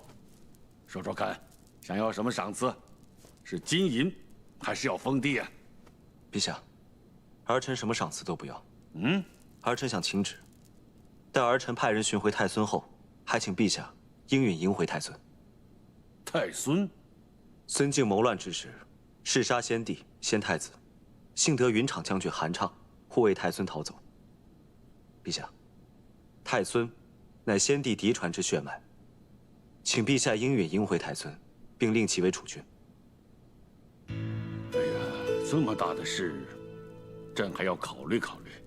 陛下，先帝崩，先太子殉国，太孙继位，是名正言顺之事。朕都已经说过了，要好好考虑一下。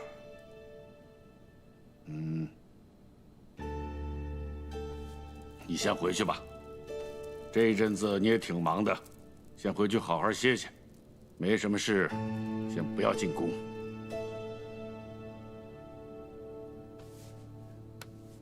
是。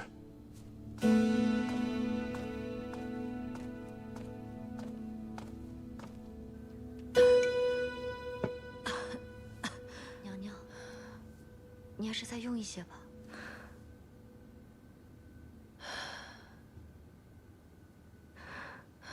锦娘，孙敬还活着吗？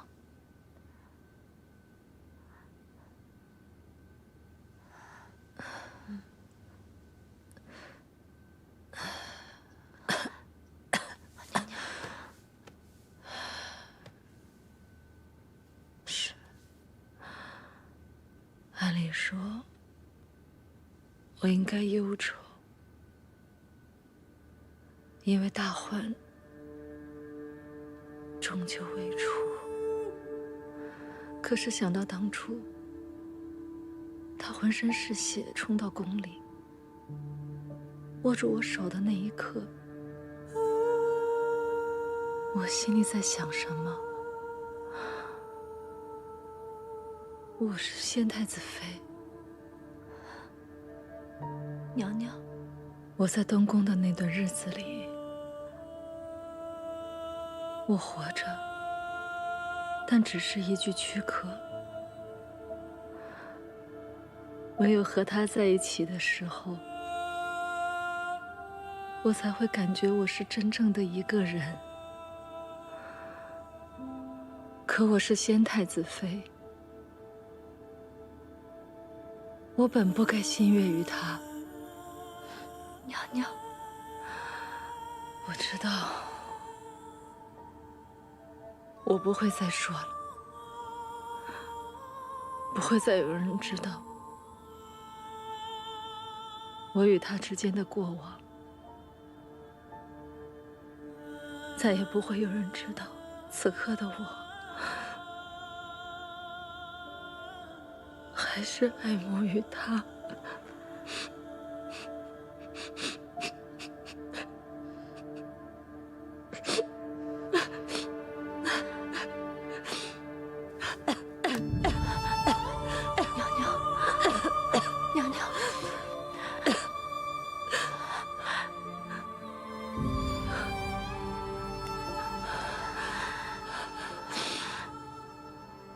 我与孙敬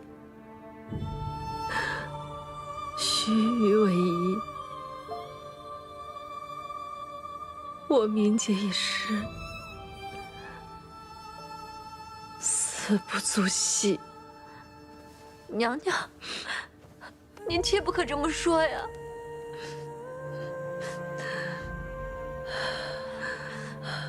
放心，我现在是不会死的。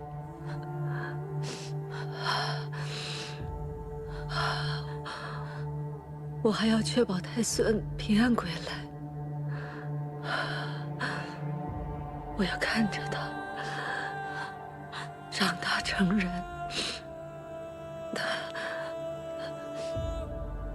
到时候话才有颜面到地下去见先太子。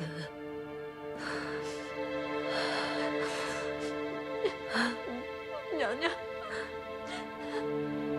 不要！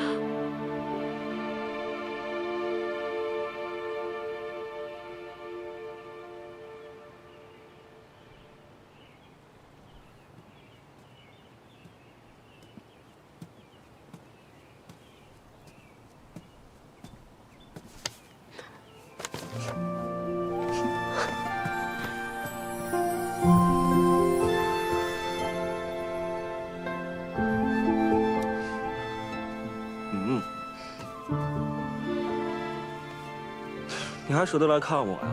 我以为崔大小姐早就把我抛诸脑后了。齐王殿下为何如此健忘？明明是齐王殿下让我去照顾萧妃娘娘。萧妃娘娘今日的身子终于好多了，吃了半碗粥也能说话了。我这才有空出宫来看你。我一出宫就来看你，都没有去见我阿爹，你还不领情？那我走了，我要出城去见我阿爹了。哎，说笑的嘛。这样子，你陪我一会儿。待会儿我陪你一起出城去拜见崔大将军，好吗？你就不怕我阿爹再把你捆起来，塞到箱子里去？那你还是会救我的呀。那可不一定。你怎么了？是不是有什么不高兴的事啊？不然为什么一个人躺在这儿？没有，发闷看了一本书，闲的都快要睡着了。我听说陛下开了宫中内堂。散尽钱帛，犒赏三军。按理说啊，你立了这么大功，你这齐王府应该是车水马龙的，怎么如此静悄悄？我又不喜欢那些文官。再说了，我是秦王，我又领着镇西军，结交文臣多有不便；结交武将呢，那更是瓜田李下了。所以我就想闭门谢客，这些文武百官也知道我的性子，可不敢上门来聒噪。旁人倒也罢了，难道不应该去拜见一下故乡吗？前日在朝上，故乡官复原职，陛下还要赐他一个爵位，但故乡跪谢立辞了，真是风骨过人。之前收复西长京，他也帮了不少忙。所以那日下朝之后，我便去了故乡府拜谢了故乡。光是拜见致谢就完了？那他连陛下的赏赐都不要，那我还能怎么办？既然都去了顾府，就没有见见顾婉娘吗？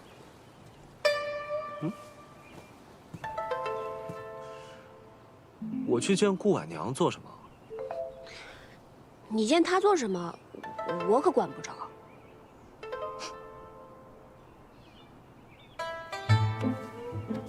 哎呀，你吃醋了？我没有。你就是吃醋了。我才没。我要出城了，见我阿爹去。我陪你，免得你不放心。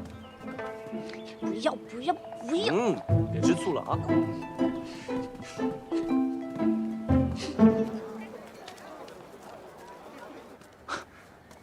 两位客官，瞧瞧，选点什么？咱们店里的果然啊，那是饱满香脆，唇齿留香，客官一定满意。这里每一样都给我来一份。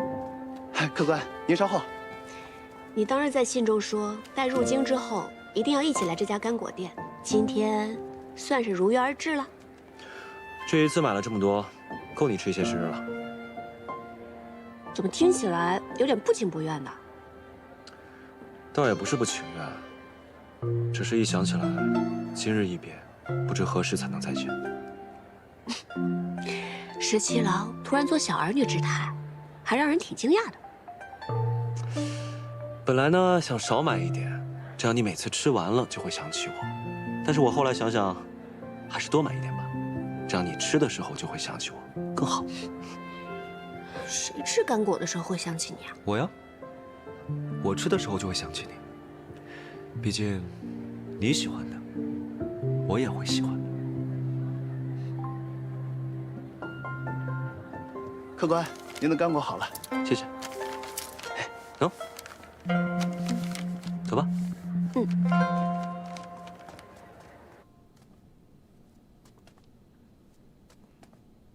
娘娘看起来好多了，走路也稳了许多。桃子姑娘说，只要加以调养，日后便再无大碍了。何校未到。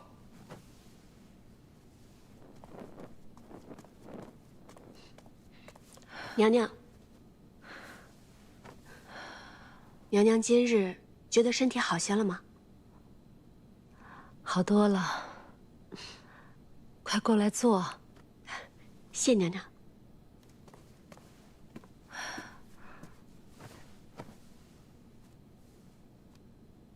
看娘娘的气色是好了很多。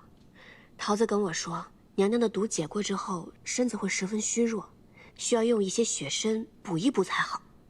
我告诉了秦王，秦王便挑选了一些上好的血参，让我带进宫来送给娘娘。替我多谢秦王。娘娘客气了。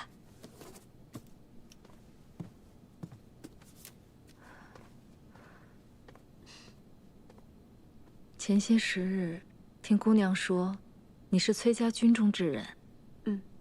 受秦王所托，一直在宫中照应我。真是辛苦姑娘了。没有，娘娘您客气，说是照应，不过都是锦娘还有宫女们在张罗，我也就是过来陪着娘娘说会儿话而已。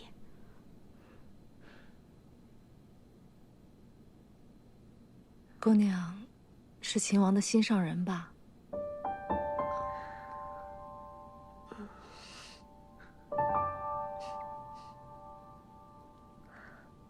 我虽从未见过秦王，但在我处境最难之时，与他通过密信，他的为人之道，从种种细节能窥见一二。我知道他府中并无女眷，你一定是他的心上人，他才放心将我托付于你。娘娘真是敏慧过人。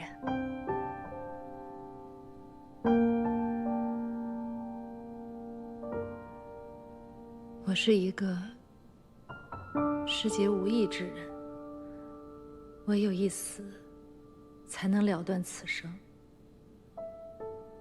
当初秦王答应过我，一定会帮我寻回太孙。我知道秦王也是一个信守承诺之人。我的身份是先太子妃，如今在宫中处境尴尬，十分不妥。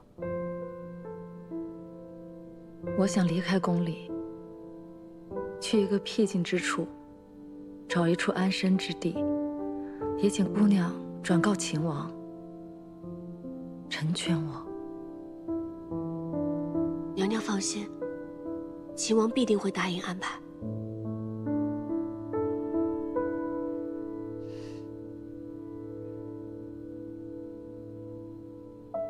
你真的姓何吗？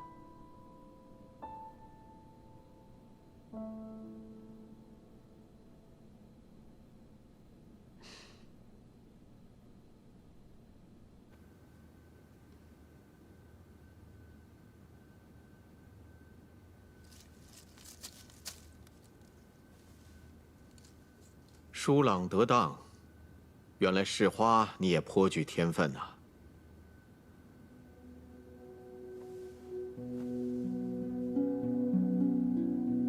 秦王前日来了，我本来打算命你出去与他相见，可是后来一想，还是算了，此时不宜，以后多的是机会啊。是。陛下回京之后犒赏三军，可是唯独对秦王没有任何的赏赐。我想，陛下身边一定是出现了小人，八成是听信了谗言。世间事无碍如此，功高震主，赏无可赏。大概这也是陛下的为难之处吧。确实啊。秦王呢，已是众王爵之中最为尊贵的了。可是，秦王他收复两京，光复我大禹王朝，立下如此泼天大功，一点赏赐都没有，实在是说不过去啊。父亲是觉得，陛下正值春秋鼎盛，此时还无意册立太子，不然的话，要册是必册秦王。可是信王居长，齐王自有得陛下私宠。自陛下登基以来，还未册封皇后，皇后所出才是嫡子。为父打算明日上书，恳请陛下追封秦王生母。秦王立下如此大功，其生母就该被追封为皇后啊。听说秦王生母出身卑微，嗨，管他出身卑微不卑微，能够生下秦王这般出色的儿子，那生母还不该被追封为皇后吗？嗯。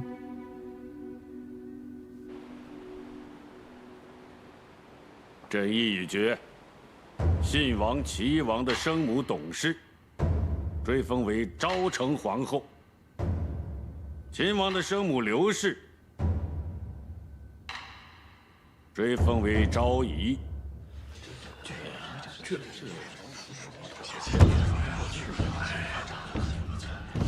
陛下，臣以为不妥。臣复议裴大将军，追封一是陛下恩典，二是为了礼序人伦。秦王自劳兰关起兵之后，平定宇内，收复两都，如此功绩，生母若只为昭仪，恐怕难以彰显陛下临照万方之恩典。陛下，臣以为刘氏诞育秦王，理应追封为后。臣复议，末将复议。臣复议。你们一个个的，口口声声说秦王立下大功，收复两都，东都呢？陛下息怒，都是儿臣无能。你闭嘴！刘氏出身卑贱，难道就因为她是秦王的生母，就必须追封为皇后吗？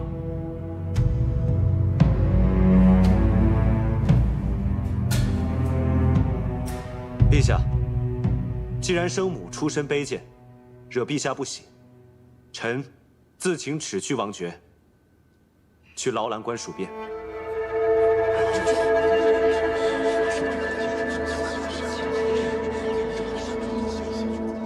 你，陛下请息怒，秦王生为人子，感恩生母诞育之恩乃人之常情，请陛下恕秦王。滚！你给我滚！朕不要再看到你这个逆子！滚！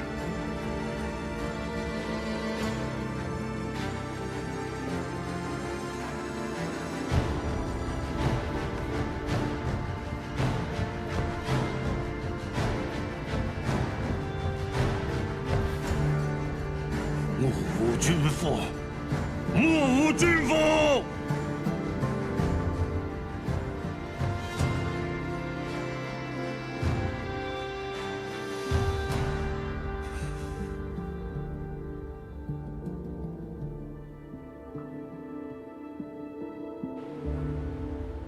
陛下口谕：兹秦王出言不逊，藐视君父，咆哮廷议，特指申斥，免去秦王行军大总管一职，令在秦王府中闭门思过，不奉谕，不得出府门半步，不得参与军事，不得妄议朝政。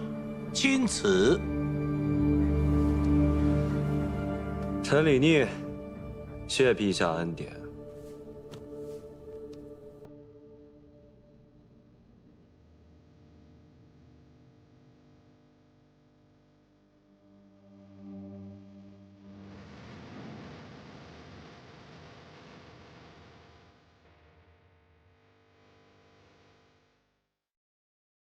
我年幼的时候呢，奶娘哄我说，我要有什么心愿，就折一个竹蜻蜓。等它落地的时候，那我的愿望就实现了。那个时候呢，我特别想见到我阿娘，别人都有阿娘，就我没有。于是我便折了好多只竹蜻蜓，翻到桥上一只一只的往下放，直到全部放完的时候，我才发现，原来奶娘是哄我的。这一个心愿，无论折多少竹蜻蜓，都无法实现。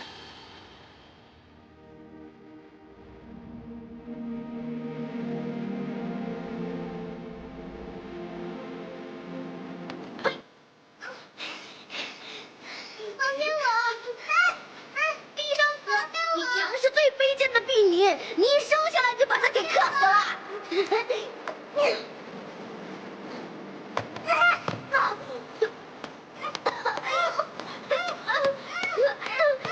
哎呦，好啊，好啊，啊！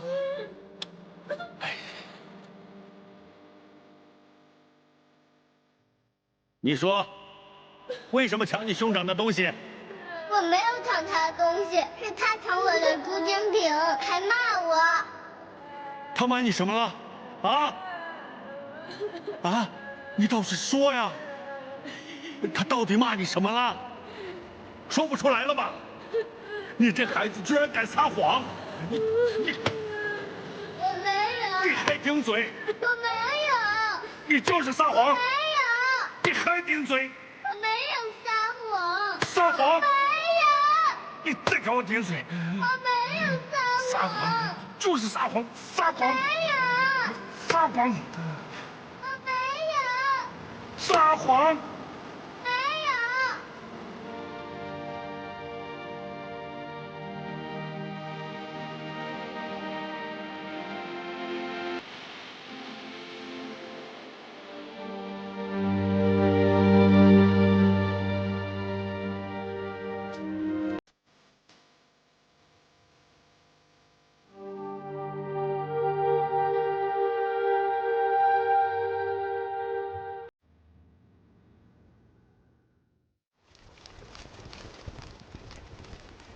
小的时候，你就救过我的性命。后来，又来到家中。无论我做什么事情，你都默默地支持我。当我犯了错，也是你来帮我承担。你用着我的名字，不知道经历了多少危险，到最后，也是为了救我而死。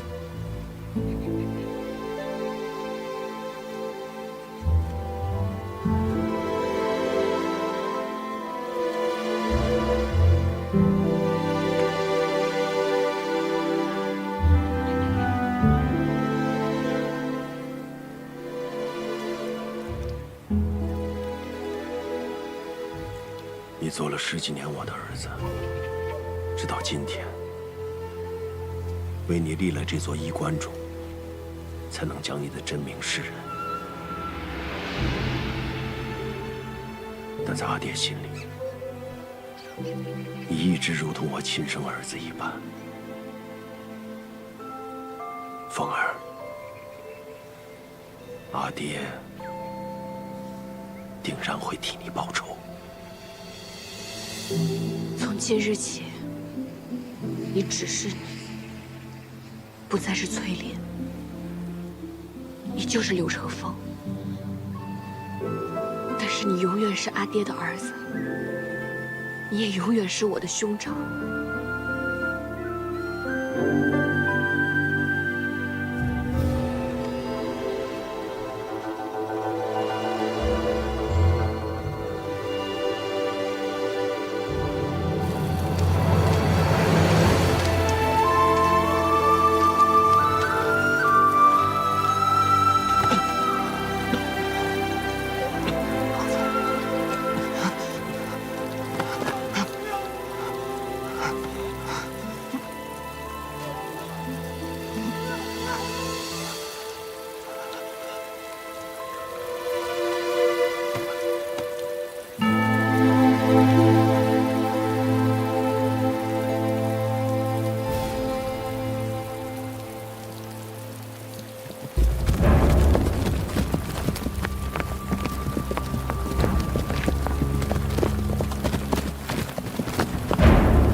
从未想过，你我主仆二人可以活着离开皇宫。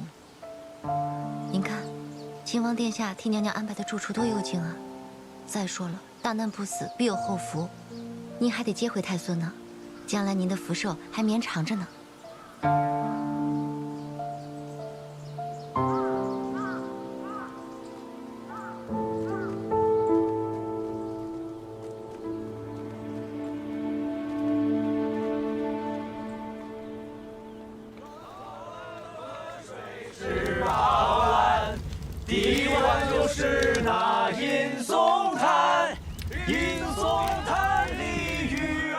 石七郎吃肉。石七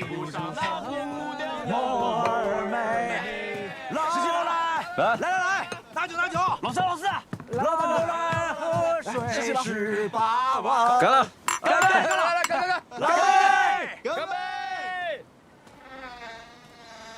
老来喝水十八碗，第一碗就是那夜送水十八。哎，小裴将军，给你们的小裴将军上一份羊肉。好嘞，尝尝这羊排。来，给小裴将军肉，尝尝我们的羊排。来，吃这块。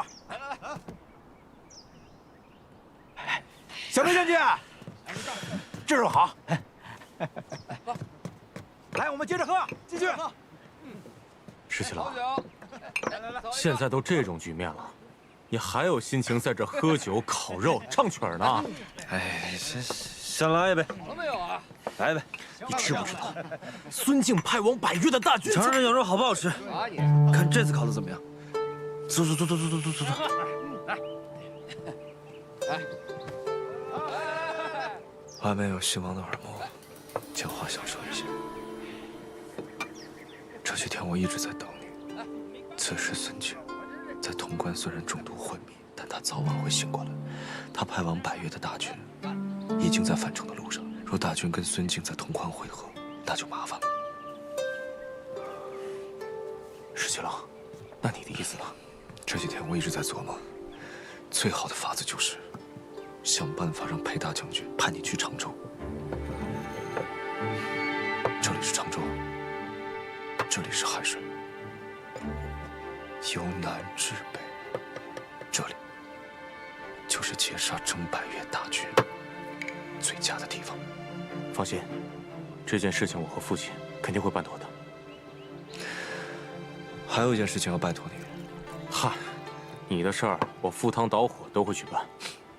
赴汤蹈火倒不用，就是你可得帮我这个忙。放心。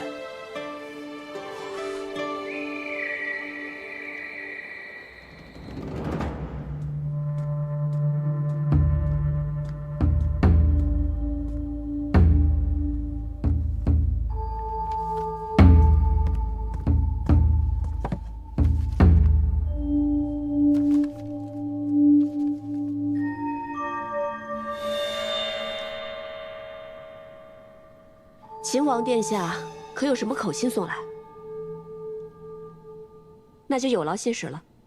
何校尉不打算看一眼吗？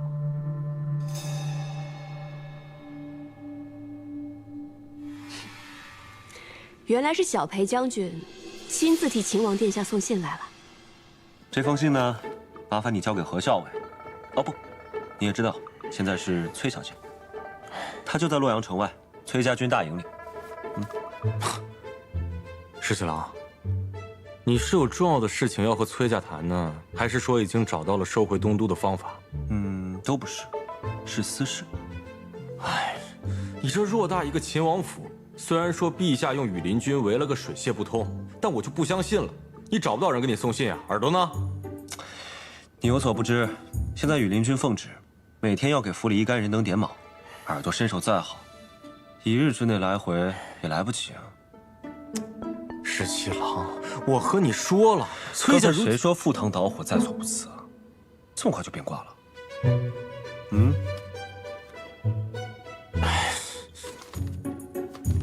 还有这盒刚买来的点心，也送过去，他爱吃。快点。石七郎现在已经被软禁在府中，但他却只惦记着给你写信。你真的不打算看一眼信吗？小裴将军放心，就算天下的坏人都死绝了，你们家秦王也不会有事的。殿下不顾风险，数次救你性命，你完全没有放在心上。看来，你果然就是铁石心肠。秦王立此大功，若是现在仍旧在朝中，陛下有何可赏？若是陛下赏无可赏，那秦王的2位兄长，还有朝中大臣，是否会记得？秦王负气被禁足，表面上看兵权尽失，可实际上，他真的失去镇西军了吗？小裴将军也是领兵打仗之人，何时该冲锋，何时该扎营休整，道理是一样的。夜深了，小裴将军也不方便在我崔家军久留，我就不送了。告辞。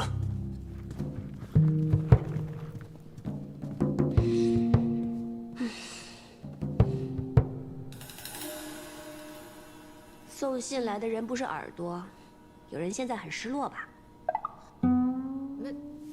没有啊，没有。大晚上肚子饿了吧？快吃口刚送来的点心，垫一垫。还是你最好，我真的有点饿了。快吃吧。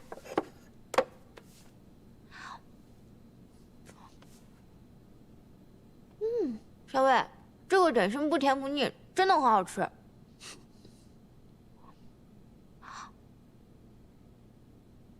那个信，你真的不看啊？要不然你看看。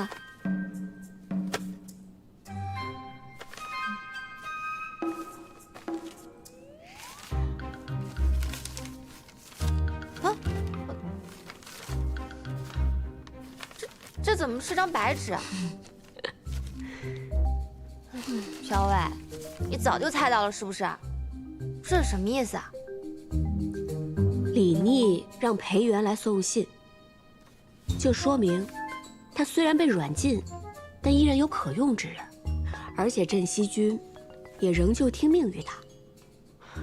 别的事情都不重要，干嘛要多费笔墨呢？哎呀，你们这2个聪明人，总这样一来一往的，累不累啊？是啊，比不上有些人，只要哨子一吹，那个耳朵啊就巴巴的赶紧跑来了。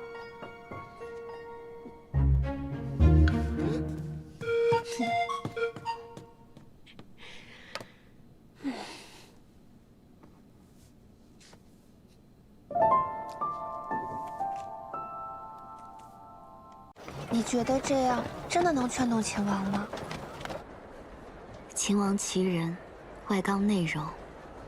旁人见他征战四方，沙场拼杀，其实他的内心再柔软，再良善不过。只要话说得巧，就一定可以劝动他的。陛下责令秦王闭门思过，相爷不是说好多人上了奏书，说秦王的坏话吗？木秀于林，风必摧之。正因为秦王这次立了大功，所以反而被旁人忌惮。如今陛下正在气头上，如果秦王不肯低头认错，只怕父子间会生了嫌隙，大大有碍秦王的前途。见过秦王殿下。顾小姐，本该要去府上拜望顾相，但如今我出门不便，还请顾小姐回府之后替我转达致意。殿下客气了。其实今日前来，并非父亲吩咐，而是婉娘自作主张。婉娘有一样东西想要送给殿下。顾小姐客气了，府中诸物不缺，不该收顾小姐的礼。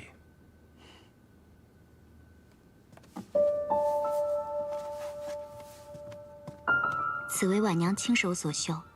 婉娘访遍京中故人，幸得有数人曾见过秦王殿下的生母刘娘娘的音容相貌，我就按照他们描述的，绣了这幅刘娘娘的画像。绣好之后，我给认识刘娘娘的人看了，他们都说很像呢。殿下，我们小姐寻了好久，好容易找到几位曾经见过刘娘娘的人，又问了他们好久，问得可仔细了，再起了草稿，白天黑夜的埋头绣啊绣的，熬得眼睛都红了，终于将这幅绣像赶出来了。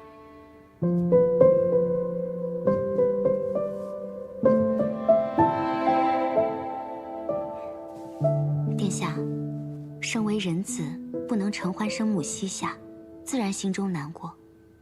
可刘娘娘在天上有灵，得知殿下如今因才出众，肯定十分欣慰。多谢顾小姐，这幅绣像我就收下了。殿下是通达聪颖之人，自然也知道刘娘娘不会愿意殿下为了她的名分和陛下生分了。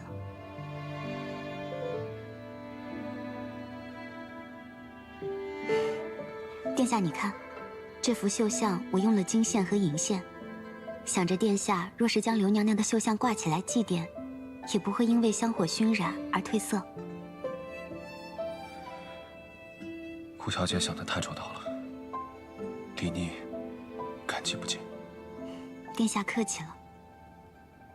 婉娘知道殿下不便待客，就先告辞了。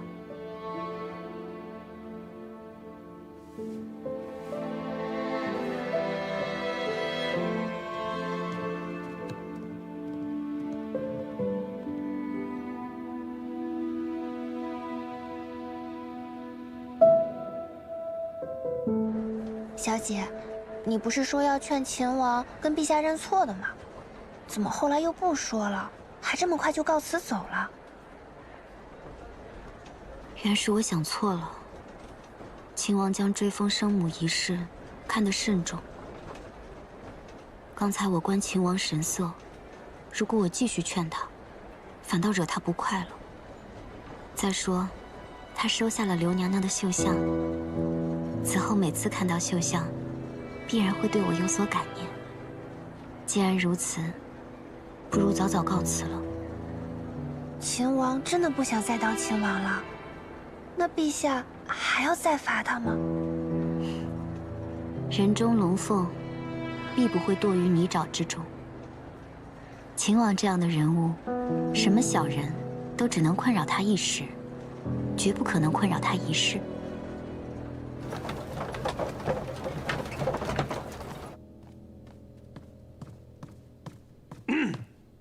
回来了，回来了。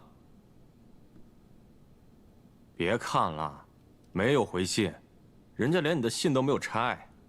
我又不是在等回信。切。不过有一句说一句啊，那个崔小姐有些话呢，确实还有些道理。她说你现在这个境况呀，那就像咱们冲锋打仗，何时该冲锋，何时呢该停下来休整。这其实你自己心里都有数。这什么呀？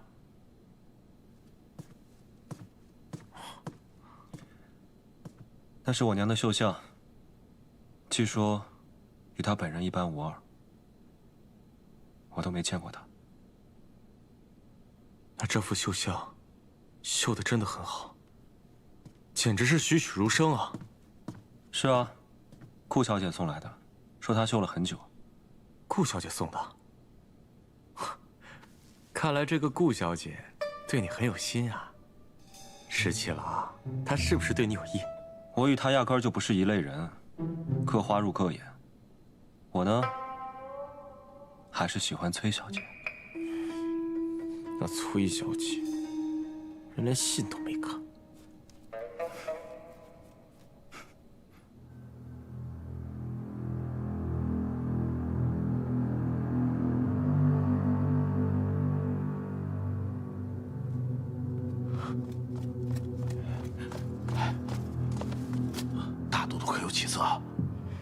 医师以秘药辅以针灸解毒，说毒素已经被拔得七七八八了，这毒甚是绵长凶险。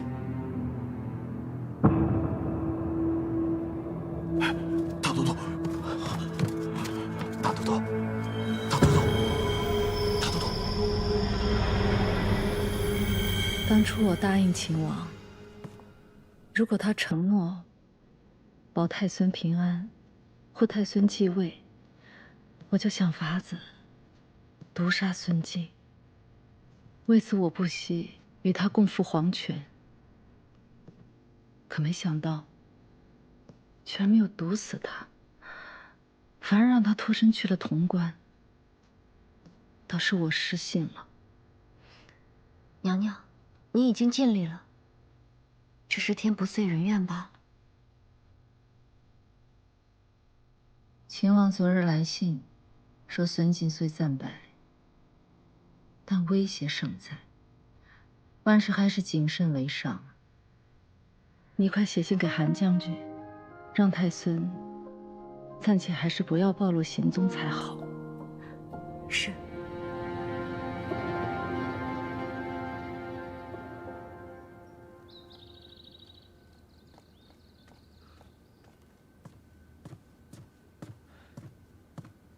殿下，萧妃娘娘传讯来了。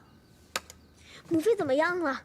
秦王哥哥收复了西长京，却一直没有母妃的消息，我还担忧母妃是不是出了什么事呢？殿下放心，萧妃娘娘无碍，已经在西长京城外的青云观安顿下来了。那如今京都光复，我们是不是可以回京了？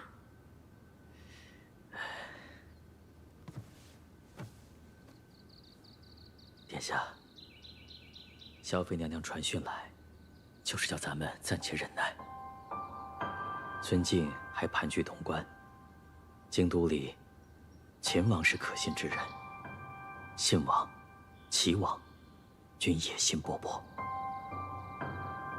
娘娘，让我们继续小心藏匿，只怕还有各方欲对殿下您不利呀。我知道了。信王要领镇西军去常州。是啊，今天在朝中，父亲刚说让我领兵去常州，阻击孙敬造反百越的兵马，信王就立时自荐领兵，还有几个迂腐文臣跟在后面说，我朝自建制以来都是由亲王任行军大总管，现在这个局面由信王领兵最为稳妥。这不是胡闹吗？大洛阳是怎么丢的？让他去领兵，岂不是让我们镇西军白白送死？哼！就这，还拉着齐王一起呢，说齐王智勇可以帮衬，到最后连陛下都要被说动。陛下下旨了？还没有正式下诏到中书省，但是陛下的意思现在已经很明显了，就是让信王领行军大总管，齐王任大将军，我为前锋，调镇西军全部3军前往常州。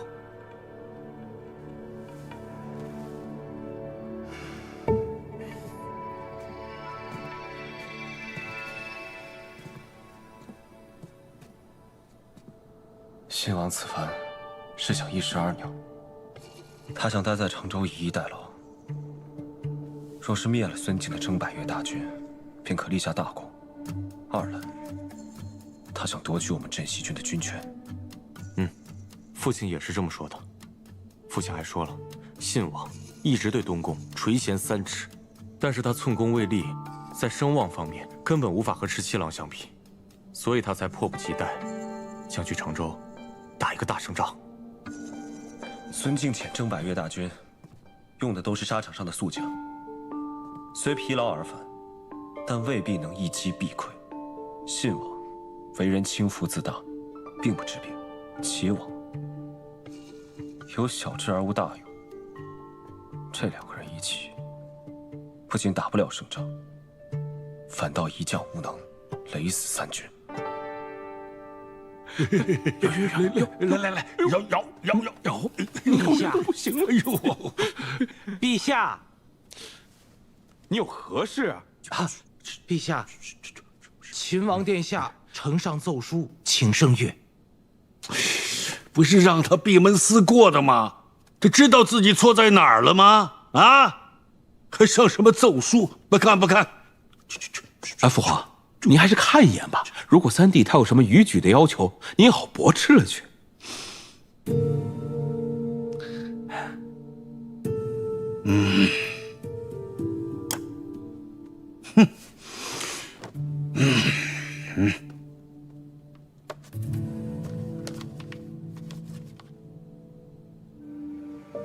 儿臣夙夜忧叹，寝不安息，恐以追风一事，见难于父皇。斯人已逝，为人子者，生世敬爱，死时哀戚，敏感于内。朝中同僚为儿臣谏言，感怀孝道，其情可悯。然先母追封为昭仪，为礼法所致，儿臣不敢逾矩。由父皇决断即可。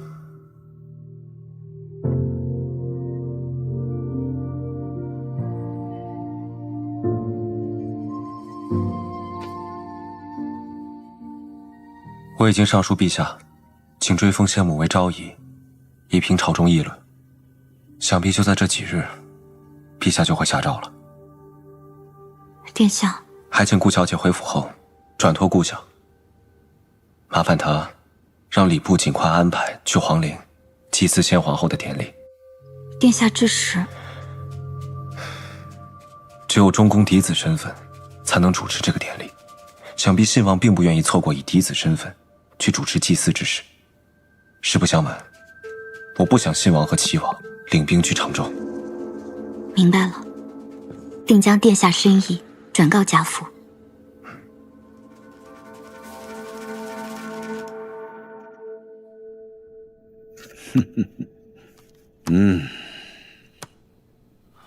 父皇，三弟在奏书上都说了些什么？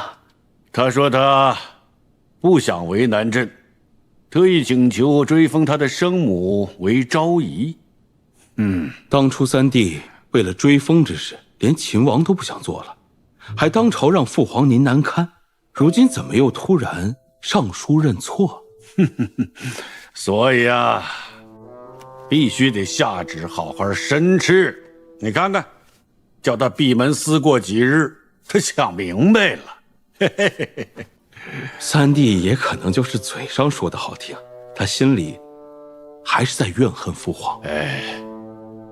既然他已经认错了，我觉得还是追封刘氏为贤妃吧。毕竟你和莱儿的母亲都追封皇后了，那些大臣们说的也有道理。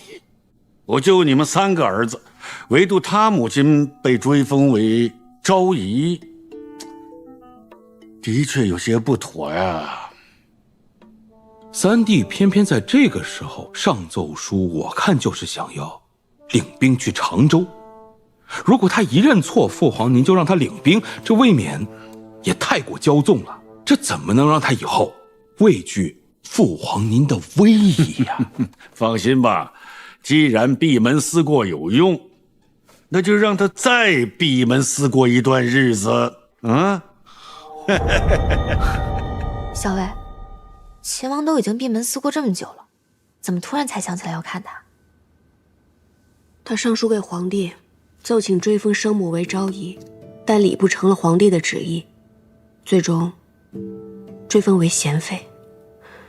此事已成定局了。秦王已经退让，此事不是应该已经了结了吗？纷争是可以了结的，但是人的心要是受了伤，哪是能说好就好的？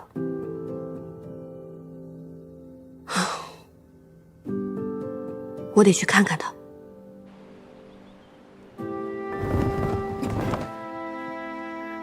小薇，咱们好不容易翻墙进来，可这秦王府这么大，殿下会在哪儿啊？你不是有哨子吗？快叫耳朵来带路。哦，对哦。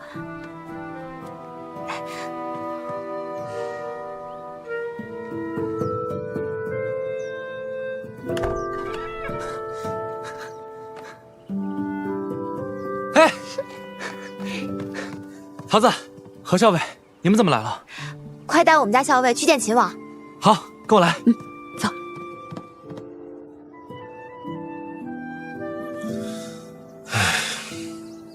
拿酒来，拿酒来。放下就行，我自己来。真的不用我来倒酒吗？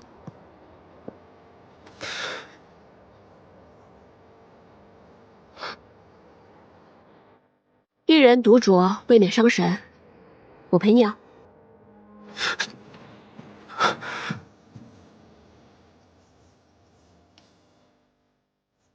你怎么来了？我来看看秦王官在府中是否过着酒池肉林、美人在怀的日子啊。酒池肉林倒没有，美人吗？此刻的确在走。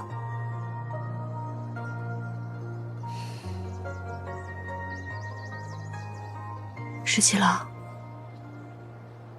你还好吗？不怎么好。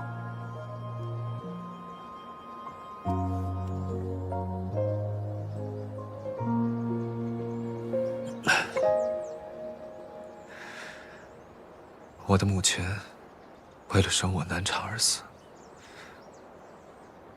自从我来到这人世间，也不曾有过一日孝顺过她。她出身卑微，生前在梁王府中就如同一根野草，无人问津，无人在意。她死后多年，连个名分都没有。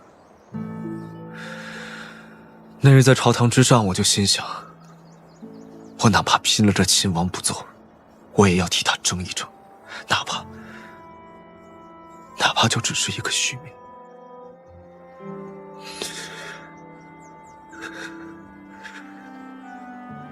可就这么一个虚名，他们都不肯给他。父皇什么都不肯给他。从前我知道我父皇不喜欢我，他怪我克死了我母亲，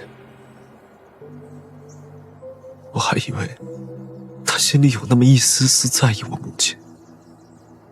如今我才发现，他对我母亲的死好像根本毫不在意。他嫌弃他出身卑贱，对他如同婢女。你说，我母亲为了生我而过世，是不是很不值得？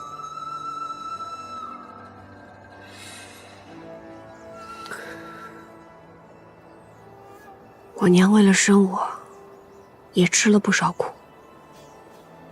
据说当年她喝过的药渣，都能堆起一座小山。但我娘在世的时候，经常说，她觉得这辈子最值得的事情，就是把我生下来。十七郎，什么恶月生恶子，这都是糊涂人才说出的混账话。你娘辛辛苦苦把你带到人世间，才不想看到你现在这样自怨自艾，而是希望你可以潇洒恣意地活着。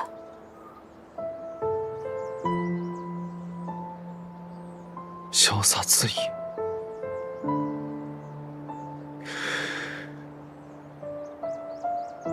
潇洒恣意，人生哪有潇洒恣意啊？我本以为收复了西长京，就可以功成身退。可你看现在，这西长京里，这皇宫里，这秦王府，殿宇重重，勾心斗角，天罗地网。我呢？我连一件小事都做不到。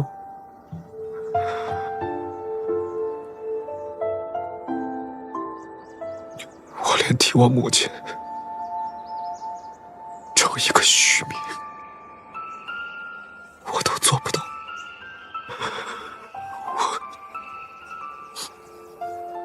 我不知道我还能做些什么。我觉得我好没用，我觉得我好没用。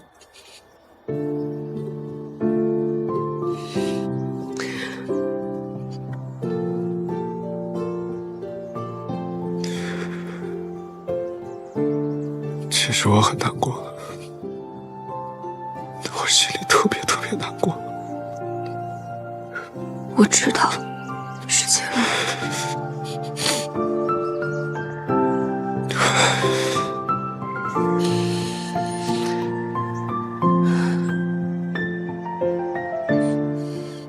其实，我特别羡慕崔大将军。为什么？因为他可以一直陪着你。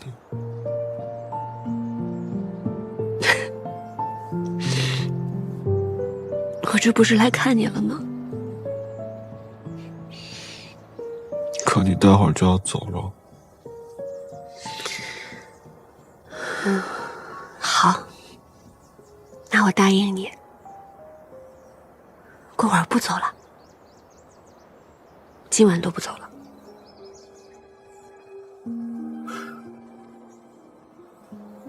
真的吗？真的。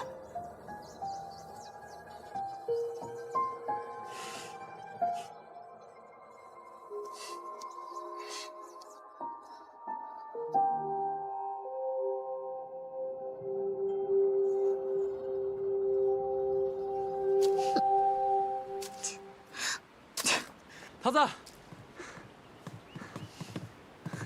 这么久没见到我，刚才怎么急匆匆的撇下我一个人就跑了？因为我去给你拿这个了。这是什么？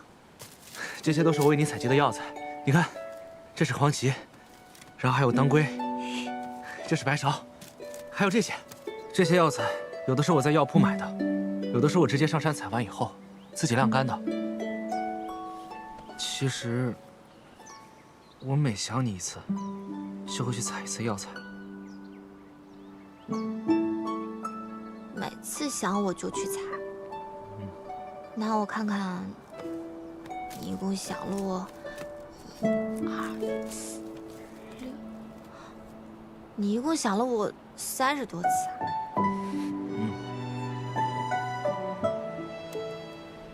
那，你以后要是想我的话，可以来看我嘛，也可以像秦王和校尉那样，给我写信啊。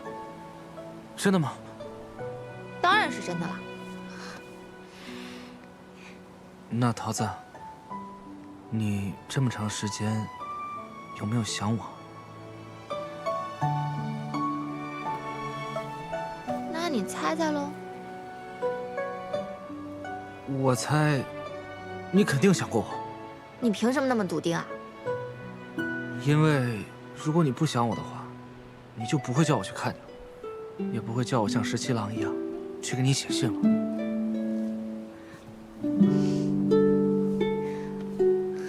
是吧？我就说嘛。算是。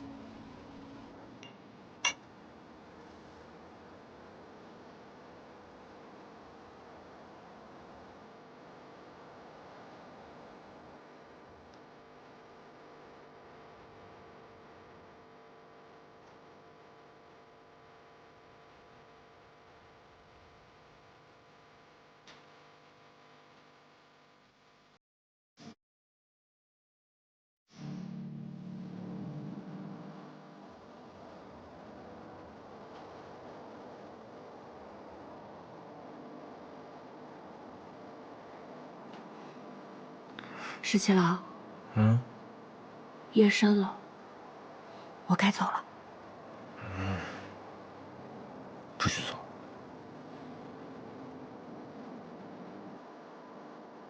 17郎，再换一座城池，我就放你走。殿下如想要，这天下皆是殿下的囊中之物，又何须用我去换呢？不想要天下，我只想要你。你不想要天下，可想要这天下的人，却不会放过你。那就把这天下让给他们，什么都不要。我就只想要你。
石七郎，石七郎，你终于醒了。现在什么时辰了？都过了50了。我记得我昨晚在亭子里喝酒，然后我就喝多了，我还做了一个美梦。做了一个什么梦啊？一个特别特别幸福的美梦，就像是真的一样。你一定是梦到何校尉了。哎呀，这哪来的何校尉啊？我看你啊是得了相思病，病入膏肓了。昨天晚上明明是你自己在这儿喝闷酒，我要陪你喝，你还把我赶走了。是。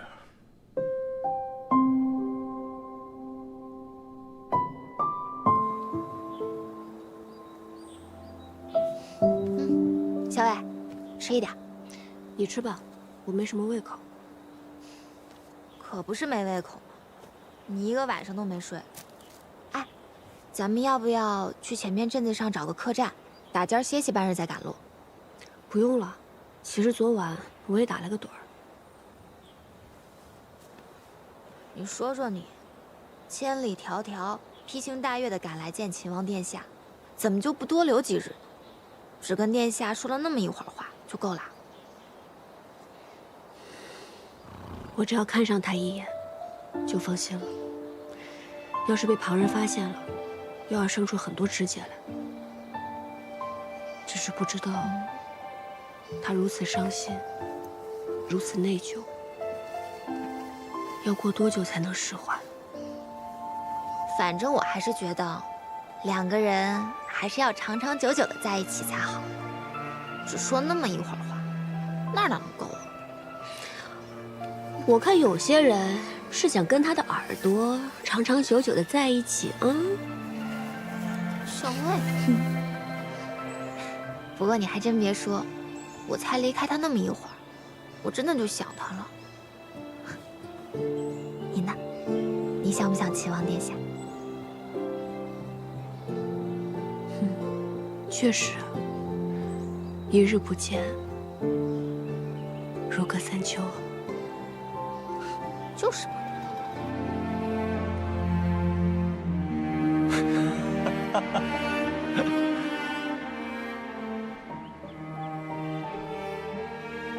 七郎，十七郎，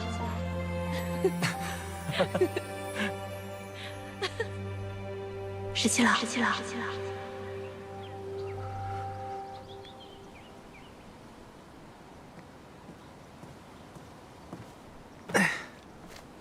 你做什么去了？昨天桃子不是来了吗？她说她想吃干果，所以我早上就买了一些，正准备找人给她送过去呢。昨天桃子来了？对啊，她跟何小伟一起来的。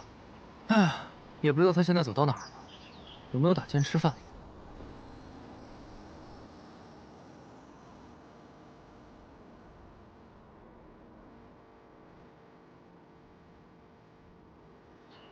他们什么时候走的？天不亮就走了。何校尉说不好让看守的羽林卫看到，所以他们天不亮就翻墙走了。我要去见他。啊？我有好多话要跟他说。哎，十七郎，可是陛下下旨说让你闭门思过，你这样不就抗旨了吗？那又如何？天王老子来了，我也要见他。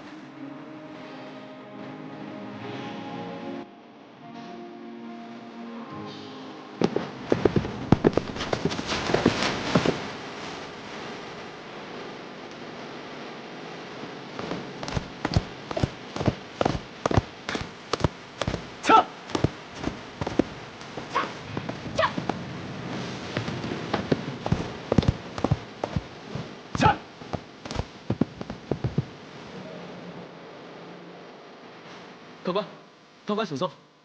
客官，要不要试试我们这里的新茶？清凉润口。好，再来些吃的吧。好。小伟，我们天黑前应该能赶到洛阳。哎，你们家店还挺雅致，买茶还送花啊？两位请慢用。小伟，尝尝。好香啊！怎么还多倒一杯啊？还不出来吗？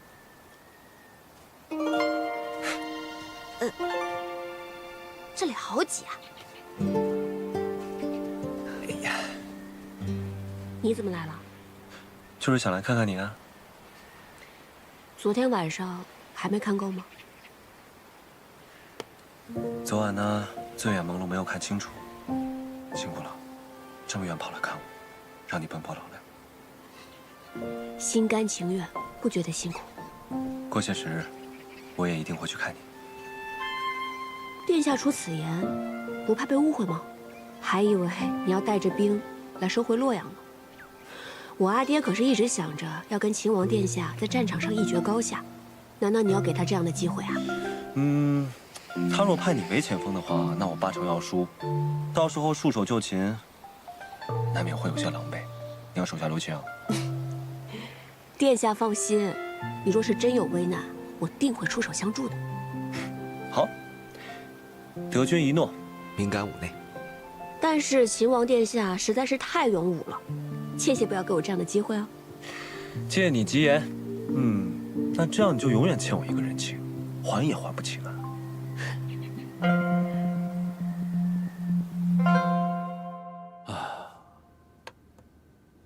我看李逆啊，这就是以退为进啊。他假惺惺的上书给父皇，说愿封自己的生母为昭仪，但父皇仁厚，不就封他的生母为贤妃了吗？这李逆呢，那是在闭门思过，那就是整天在琢磨着如何重掌镇西军兵权呢。大哥，父皇让你留下来，主持母后的祭典，也就只能让你遥领行军大总管之职，让小裴将军独自领兵去了常州。我们须得提防这条李逆对常州之事指手画脚，甚至是夺了镇西军军权呢。这个你放心，我既然是行军大总管，自然不会给他们机会的。此去常州，我只说是形势危急，我只让裴元带了3成的兵力和粮草先行，他一定会以为后续必定会有大军增援。哼，做梦去吧！裴元不是只听从李逆的驱使吗？如果此战大败，我倒要看看李逆还能不能保得了他。大都督，您刚解毒不久，还还是先歇息一下吧。啊，李逆这个人啊，行事老辣。我猜他8成是要在常州拦截我召回的征百越大军。京中传来消息，李逆被免去行军大总管之职，责令闭门思过。大概朝中会用信王、齐王为主帅，派兵南下了。一将无能，累死3军。有梁王这种昏庸无能的小人做君主，竟然软禁李逆，哼，真是自断臂膀。大都督，大都督，派去追踪太孙的人传回消息，太孙似是隐匿在西长京附近的一处村镇。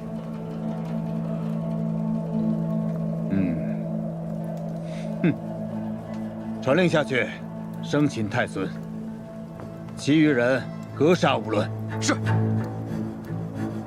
唉，真是时也运也，天命在此，天助我也。哈哈哈哈哈哈！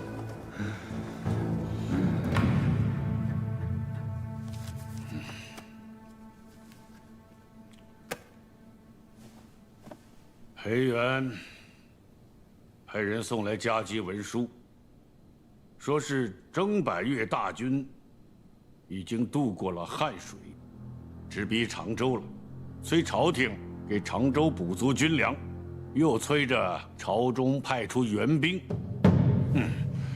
父皇，依儿臣之见，所谓征百越大军，远道而归，疲惫不堪，而且长途奔袭，路上也没有什么补给，区区几万人而已。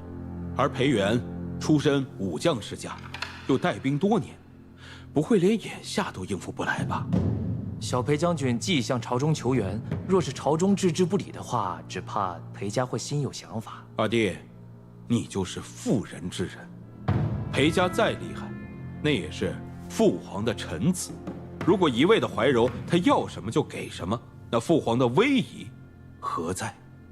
只是朝中只拨了3成的军粮，委实不多呀。父皇，从前李逆带兵镇西军，朝廷从来不拨粮草，镇西军一样长驱直入，从劳兰关一路杀至收复两京。如今朝廷再次派遣镇西军，已经拨足了3成的粮草。所谓增派援兵，无非就是想坐吃空饷而已。这些都是军营中不成文的规矩，父皇莫受他们的蒙蔽。你是这次的行军大总管，那以你之见，怎么回复裴元呢？依儿臣之见，朝廷必须下令，命裴元不得推诿，即刻从常州出击，一举歼灭征百越的孙部叛军。不懂还瞎来！说好派给小裴将军镇西军的大部呢，开拔的时候只给了小裴将军3成的兵力和粮草，现如今既不给粮草，也不派援军，竟然还命主动出常州迎敌，这不是让我们镇西军的将士去送死吗？交给桃子。哎，这都什么时候了，你还在这儿给那个何校尉写信啊？朝廷拒绝派援军支援常州，反倒要裴元出击，我又出不了京城，如今之计，唯有请崔家军帮忙支援常州了。好，我这就去。哎，石七郎，你让崔家军去解常州之围，这事儿能行吗？反正我在信里说了，就当是我困在常州了，他总不能见死不救吧？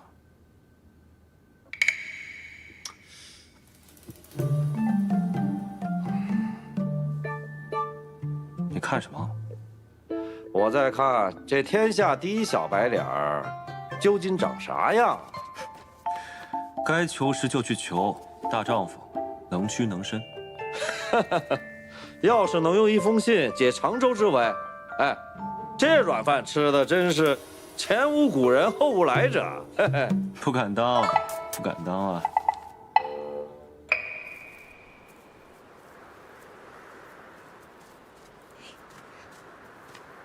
哦，睹物思人呀！唉，我觉得齐王殿下他做的不对。怎么不对啊？他西雷肯定知道，校尉你一没事儿就会拿在手里摩挲玩赏，可偏偏要用稻草来做这个，那这3天2头给磨坏了怎么办？他就应该呀用木头雕刻一个才是，这样才结实。还是谢长儿想的周到，不然他怎么会想到给你做一个哨子？因为怎么弄也弄不坏呀。这么看来，这个秦王确实不可周到。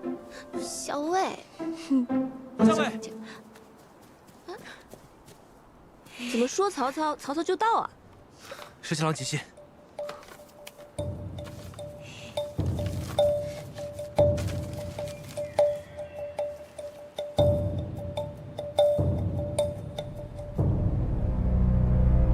陛下，陛下，常州急报！如何了？小裴将军奉旨出击，苦战2日1夜后寡不敌众，被孙部叛军围堵。镇西军10不存9，小裴将军身负重伤。那常州城呢？平凉大将军崔乙带着崔家军赶到，一举歼灭了孙部叛军。小裴将军趁机带着残存的镇西军渡河，扎营在常州100里之外。但是，崔乙带着崔家军进了常州城。什么？崔乙占了常州城？父皇，常州乃是军事要冲，不论是落到孙敬手上，还是落到崔乙手上，对我们都是大大的不利呀。父皇，裴元丢了常州城，此罪当诛啊！大哥，现在不是论罪的时候吧？常州城是被裴元弄丢的，怎么就不能追究了呢？当日，父皇拒绝了小裴将军的求援，裴宪大将军亲自入宫，分说请求父皇增派镇西军主力。但是大哥，你当时说，小裴将军是未战，有意避战，后来3道旨意送到常州，迫他出战。如今常州已失，这个时候如果再定罪于小裴将军的话，只怕裴家会不答应吧？快想想办法！崔乙那个沙胚，上次抢了东都，这次又抢了常州，再这么下去，朕这个皇帝做的还有什么意思？还有什么脸面呢？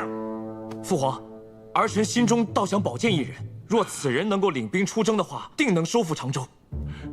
是谁？臣保荐3弟。不可！李逆正在闭门思过，怎可以带兵呢？3弟自幼能征善战，况且他与孙敬诸部和崔家军都交战过，尚无败绩。况且这满朝文武之中，只有3弟与裴家素来都十分密切。若此时让3弟领兵常州的话，也许能够打消裴家的不满，重振军心。李逆骄逸狂妄，此前种种的悖逆言行，难道就这么算了吗？那此刻还有谁能领兵出征呢？如此危境，难道要大哥亲自出征吗？大哥乃是父皇的嫡长子，就算是父皇首肯，那满朝文武也不可能让大哥以身犯险去领兵啊！哎呀，行了，还是莱儿说的有道理。